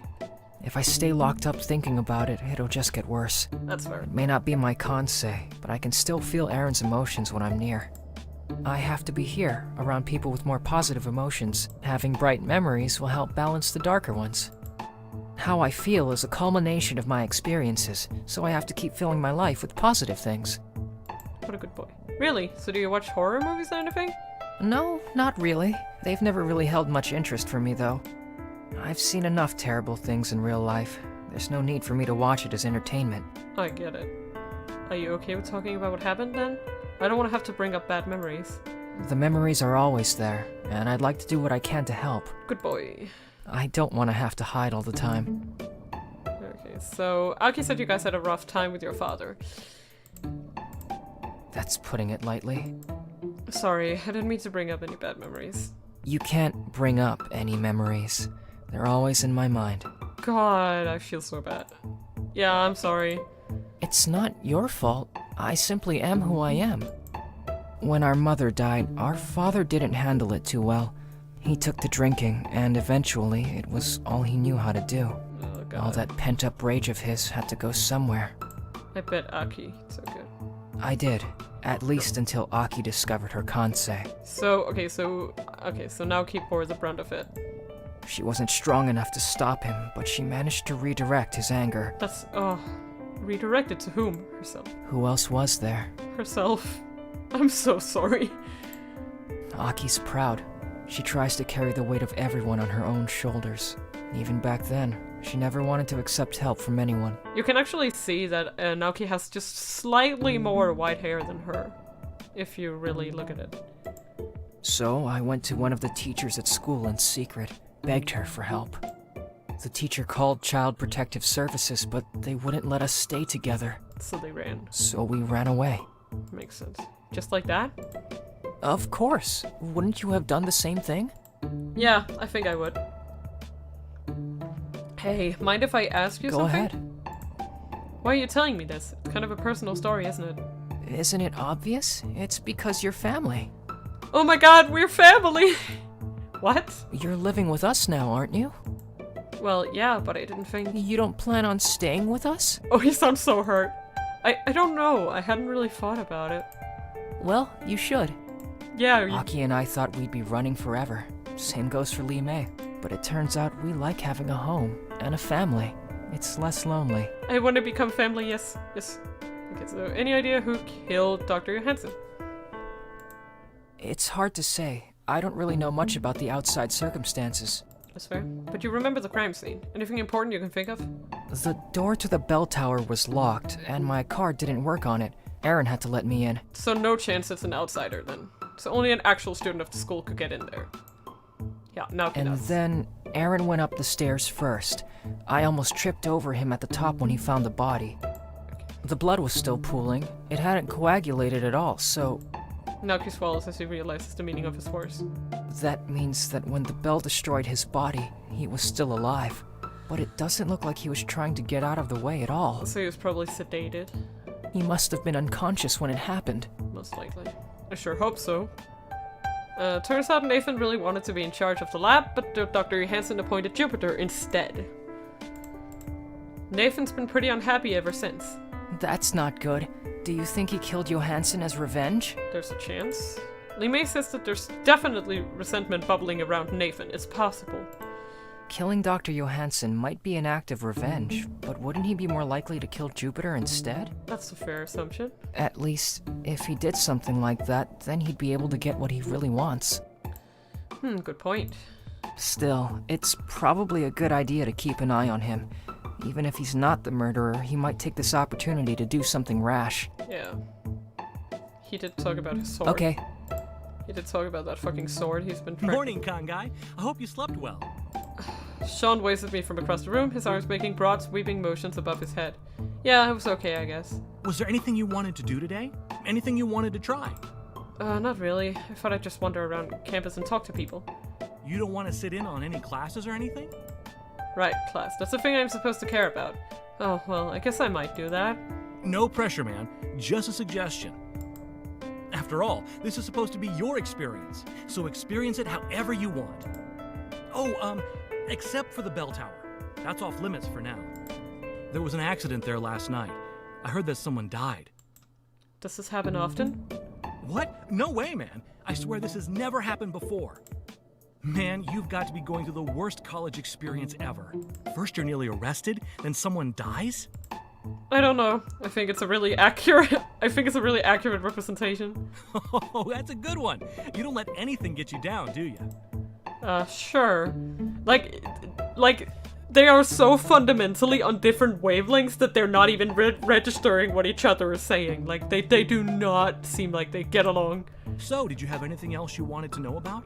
I can't believe Chance deals with him. Okay, do you know anything about Dr. Johansson? He's old. Besides that... He's brilliant. Did you know that the military hired him for a top-secret project about 20 years ago? The military? The military was behind that. It's not very secret if you're telling me about it. Sean lets out a hearty laugh and leans forward, resting his arms on the table. Good point. No one knows what it was about, but my parents were students here at the time. Oh god, are they involved? Did they work on the project? Nah, they weren't even bio majors. Oh, thank god. But when people in military uniforms keep going in and out of the biology building, people notice. Not so subtle, huh? Yeah, not so much. Sure makes you wonder what it was all about. My money's on viral warfare. I winced at the thought. Hopefully not. But that's all in the past. These days, the university's focused more on sustainability than military. Sustainability? Yeah, renewable energy, small carbon footprint, all that good stuff. Don't know if you noticed, but we've got a fleet of bikes placed around campus. Any student can use them. Reduces the need for driving between this campus and the main one. Plus, it's a good workout. How generous. Sean laughs nervously. That's what they tell me. Doesn't seem too happy about that. I heard you used to be the head student in the lab. Those were not my best days. That's so. I got the job because I had seniority, but it wasn't a good fit. How so? Well, it was a lot of work. Lonely work. I prefer work with a more social angle. Working alone in the back room isn't fun in the slightest. Oh, he's one of those people. That's why I love being a student liaison. If I weren't, I wouldn't get to meet a cool guy like you. Okay, thanks. I'm not sure why he sounds so excited about getting to meet me. Okay, so when did you start dating Chance? Huh. Pretty recently. A couple of months, I guess. I don't think she's very serious about it, though. Seems more like a rebound thing. Or maybe revenge. Man, he's sharp. And you're okay with that? Sean shrugs. You never know until you try. What does he even mean by that? You don't mind being used? Hey, most girls date me for my money. I thought she was going to ask me to fund her singing career at first. Huh. It's almost refreshing to be used for a different reason. He's interesting. That's kind of depressing. That's kind of a depressing outlook. A brief flicker of disgust moves across Sean's face, but is quickly replaced by his ever-optimistic smile. Okay, so you've covered why she'd be interested in you. Why date her? I have my reasons. Yes, and I'm asking you what they are. What they are is personal. Sorry, dude, but that's prying a little further than I'd like. He's a lot more secretive than you'd expect. Okay, that's it.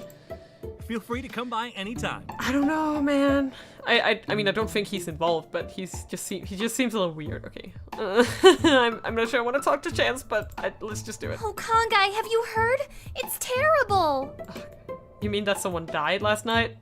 Sean says the police are calling it an accident, but I'm worried. What if there's a murderer running around campus? Oh, again? That's kind of an extreme outlook. The chances of that are pretty slim, you know. That's true. Besides, if there is one, I know you'll catch him. What? You were amazing at the coffee shop last week. I can't believe you managed to figure out the murderer so quickly. You're like a genius detective or something. I think I'm more something than genius. Hey, I have an idea. I could be your assistant. My what? Every detective needs an assistant, right? It'll be perfect. I mean, we've already solved one case together. I'm not sure I agree with your definition of together. We could go around and solve all kinds of mysteries. It'll be fun. I'm not sure I agree with your definition of fun either. See, we already have the witty banter part down. This isn't some TV series where we get to run around having adventures and shooting guns at attractive people. Fine, ruin my fun. There's nothing fun about someone dying, accident or not. Just trying to lighten the mood. You really are a sourpuss. A guy was crushed to death, Chance. Okay, so if you really think this is a murder, who do you think did it? That's a good question. Who could it be? You think Dr. Johansson was killed, but you don't even have an idea of who it might be? Well, I don't want to implicate the wrong person from the start. I'm not going to point a finger at the first person you mention, you know? Well, if that's the case, I guess I'm most suspicious of Kizaki. Definitely not him. What?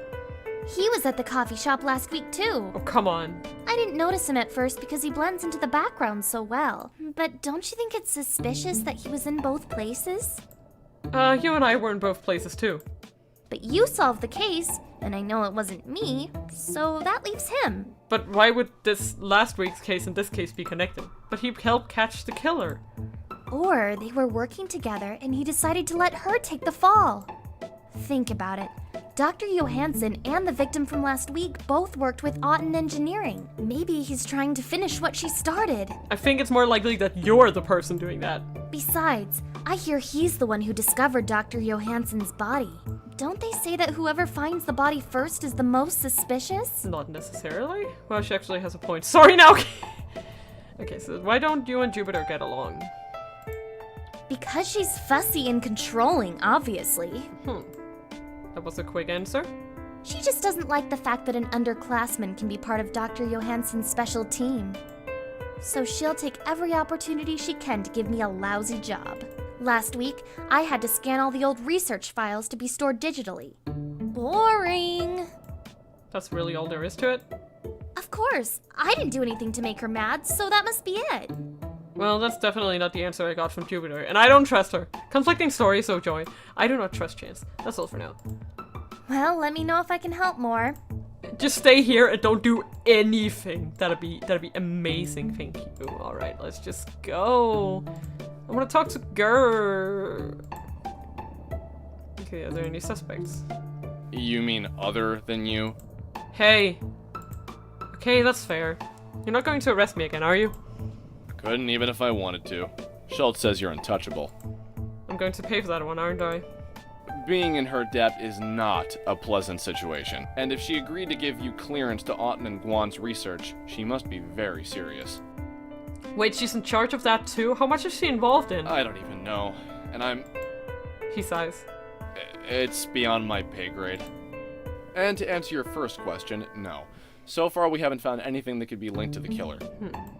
Naoki said that you need an ID card to get in. He says his didn't work, but Aaron's did. That at least narrows it down to students and faculty, but that's still a lot of names. It's probably safe to assume it was one of the grad students. No one else knew Dr. Johansson would even be here. Okay, so I spoke to Naoki about the scene. And did he remember anything? He says the blood pattern looked like Johansson was still alive when the bell struck him. But it didn't look like he was trying to move out of the way, so he was likely unconscious. The killer probably knocked him out and assumed that letting the bell do the dirty work would cover up anything else. That means whoever killed him didn't actually have to be there at the time of the killing. Pretty much. But Naoki didn't hear anything strange when we first arrived, so whoever did it had to have placed him there sometime within the hour after we arrived. That's a pretty narrow window. Try to find out everyone's alibi for that time. Alright. That's all I got for now. Don't wander off. I think we should, like, I'm really curious about that printer. Still. I wanna, should we examine it again, I wonder? Maybe I want to fix it, okay. Is that all there is to it? Okay. Can we talk to her now? Where were you yesterday morning between 10 and 11? Here at the lab. Why? Just curious. Strange thing to be curious about. Well, I got here around 9.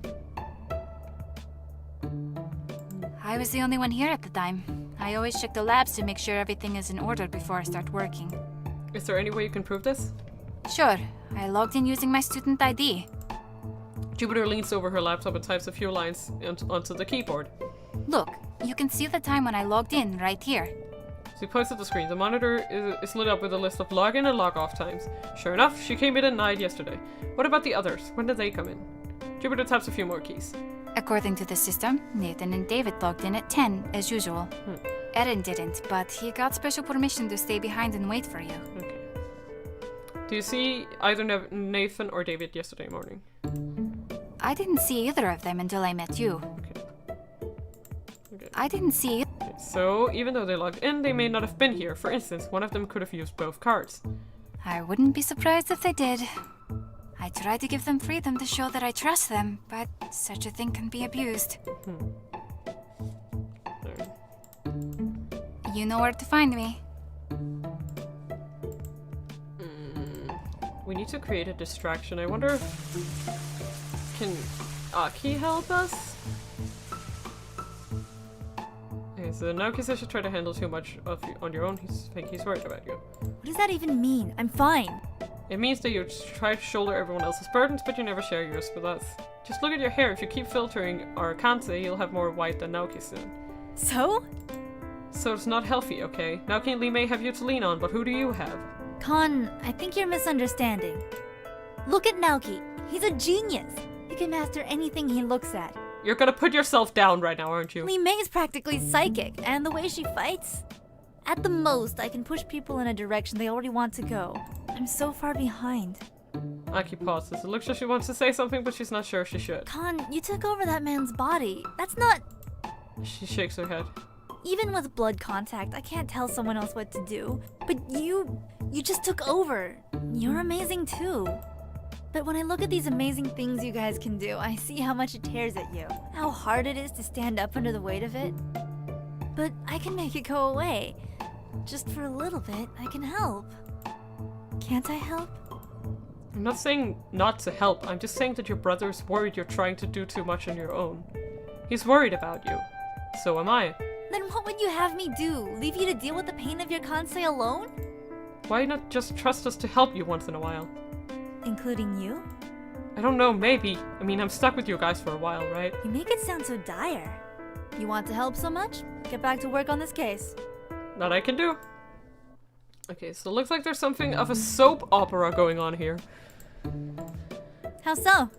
Well, Sean used to be the lab head, but that role was passed on to Jupiter even though Nathan wanted it. Jupiter is now dating David, but David used to date Chance, who's currently dating Sean. Man, this sounds like a mess. I don't suppose you drew out a chart for this? Not really. With relationships like this, I can only assume that people are going to want to point fingers at each other. Yep. Take any accusations you hear with a grain of salt. I will. Gralt? Please stop. I'm not feeling it. So, any negative feelings still brewing?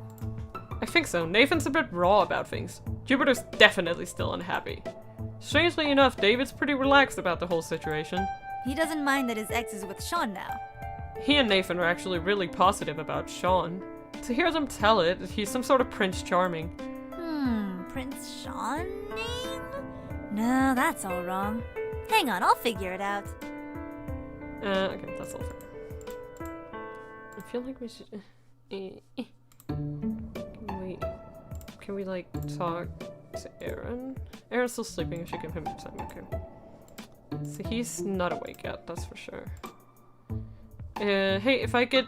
Oh, here it is! Okay. Maybe we'll ask her this first. Have you ever had a blood reaction? May looks to the side. She seems uncomfortable. Oh, I'm sorry. If you don't want to talk about it... Yes. Right, no problem. I won't ask about it anymore. No, I meant... I have. She has. Had a blood reaction. What happened? May's eyes grow distant, and I wonder if I dug into a memory that I shouldn't have. I forget. You don't remember what happened? I forget who I am. For a time, I am no one. Huh. You mean you black out? I hear thoughts of another. They fill my head until I no longer hear myself. That's terrifying. You can actually hear that person's thoughts, not just feel their emotions? She nods numbly. I'm sorry. As am I. I did not understand what I was doing until then. Okay, so if I get Jupiter to visit, can you stall her for me?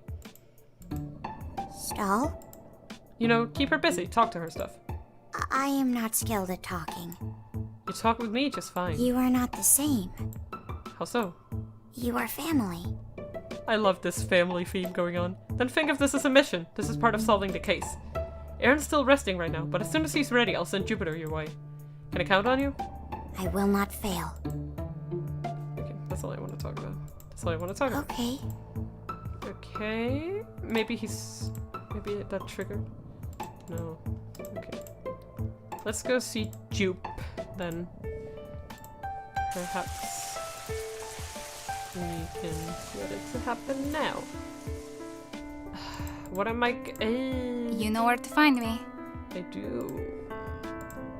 Okay, I need to make. I guess I need to make time pass here. The question is, what am I supposed to do? Not you either. Gersk? Can I talk to you, Gersk? No. Don't wander off. Oh, I am wandering, sir.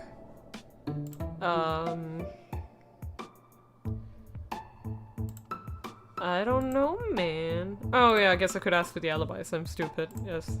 Giving you a tour, then working at the main office, if I recall correctly. Why do you ask? Oh, I'm just trying to remember. I'm kind of in shock after what happened last night. It really is a tragedy, isn't it? You know, if you want to talk to a grief counselor... Oh, that's not it. It's nothing. I'll be fine. If you say so. Did anyone else see you after you dropped us off at the dorms? I guess. I went straight to the office, but class was in session, so there weren't many people out. Fair. So maybe not? Okay, that's it. Feel free to come by anytime. Maybe that's okay. Let's just ask Chance. Just get it over with. Where were you yesterday morning between 10 and 11? I'm not a suspect, am I? Everyone's a suspect. Ooh, you're taking this really serious. Just tell me where you were. If you must know, I was at work. I don't have to be on campus until noon, but I wanted to bring Sean lunch. So I guess I arrived here a little after 11 o'clock? Did anyone else see you before then? I don't know, maybe? What does it matter? You're just going to suspect me anyway. There's no need to be hostile about it, I'm just asking. Yeah, that's all for now. Well, let me know if I can help more. Oh, right, I guess I could go... I mean, I don't need to ask Naoki, but I could go... I forgot I need to go ask the two boys then, too. Nathan, where were you between 10 and 11? At the lab. We're supposed to be in at 10 o'clock every morning to check on our work. I think one of them is lying about this. Then we have classes to teach at 11. But if I remember correctly, we ran into you instead. Yeah, I seem to recall that. Did you see anyone else? Yeah, David was there the whole time. And Jupiter? Can't say I remember seeing her at all. Sorry. Well, I'll let you get back to your students. See you. I think that one is... Okay, where were you yesterday morning between 10 and 11? Around? He shrugs. I don't remember things. Could you at least try? Jupiter says we have to be at the lab at 10 every day, so I guess I was there, just like every other morning. Okay, did you see anyone else at the lab yesterday morning? Yeah, you. Alright. What about Nathan? Well, yeah, we share one of the smaller labs, so we were both there all morning. And Jupiter? I don't think I saw her until you showed up. That was a lot closer to 11 though. You didn't see her at all before then? Nope. Okay. I'm gonna take a quick break to fill up my drinks and stuff, so I'll see you in a second.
Alrighty, I'm back again. Hello.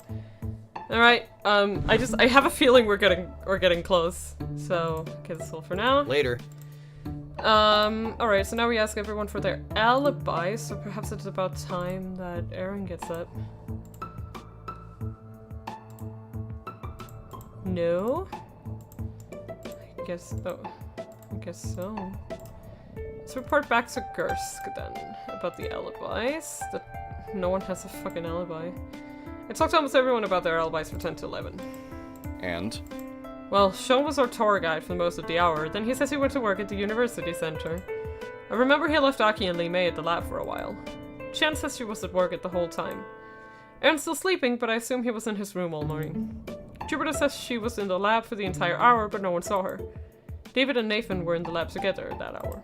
Computer log-on times confirm all three of them in the lab. Aaron and Chan seem to have the shakiest alibis then. Yeah, true, but I don't know if either of them have a motive. From what I can tell, Dr. Johansson treated both of them very well. Well, it's not like the others are airtight either. Even if other people saw Sean at the center, there's still the gap of time after he left Aki. True. And just because a computer confirms a login doesn't mean that that person was there. Also true. So what next? Search for motive, but do try to be discreet. Hang on to your cover for as long as you can. Right. Don't wander off. Come on, Aaron, wake up! I need him. Oh, oops. I need him to go.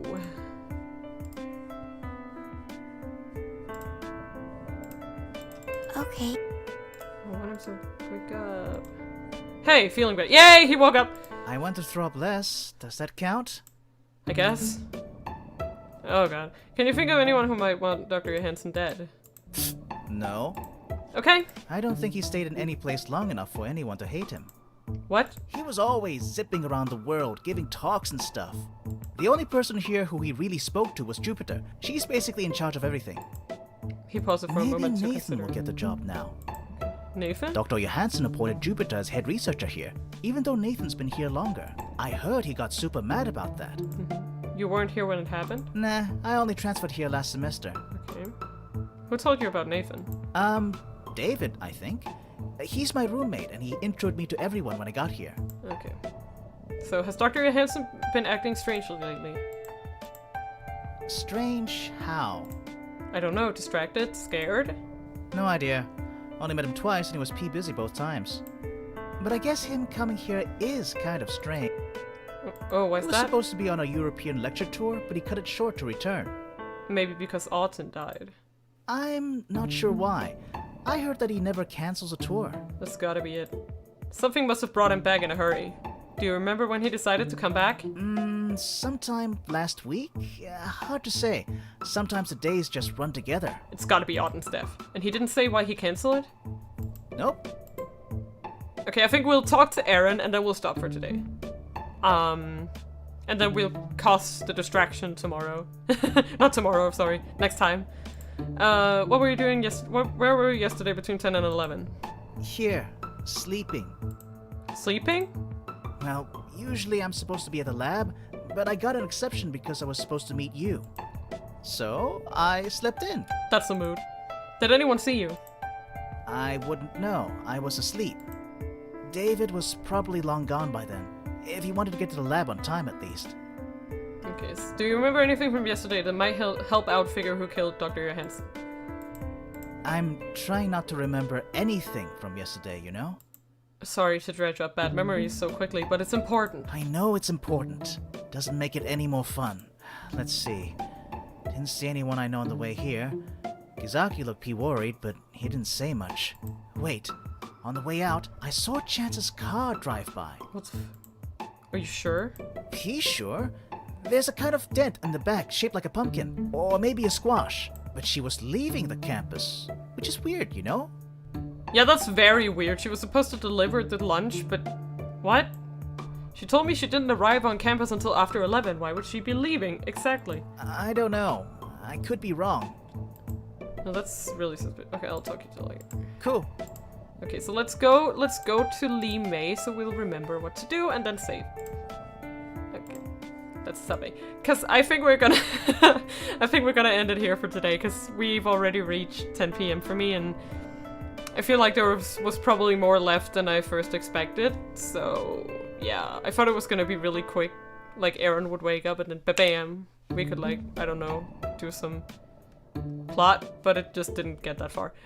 So I'm gonna see you guys in a few days. I'm thinking that I'll pick this back up on Thursday or Friday. I'm not really sure yet. Maybe Friday, just to keep it consistent. And that's about it.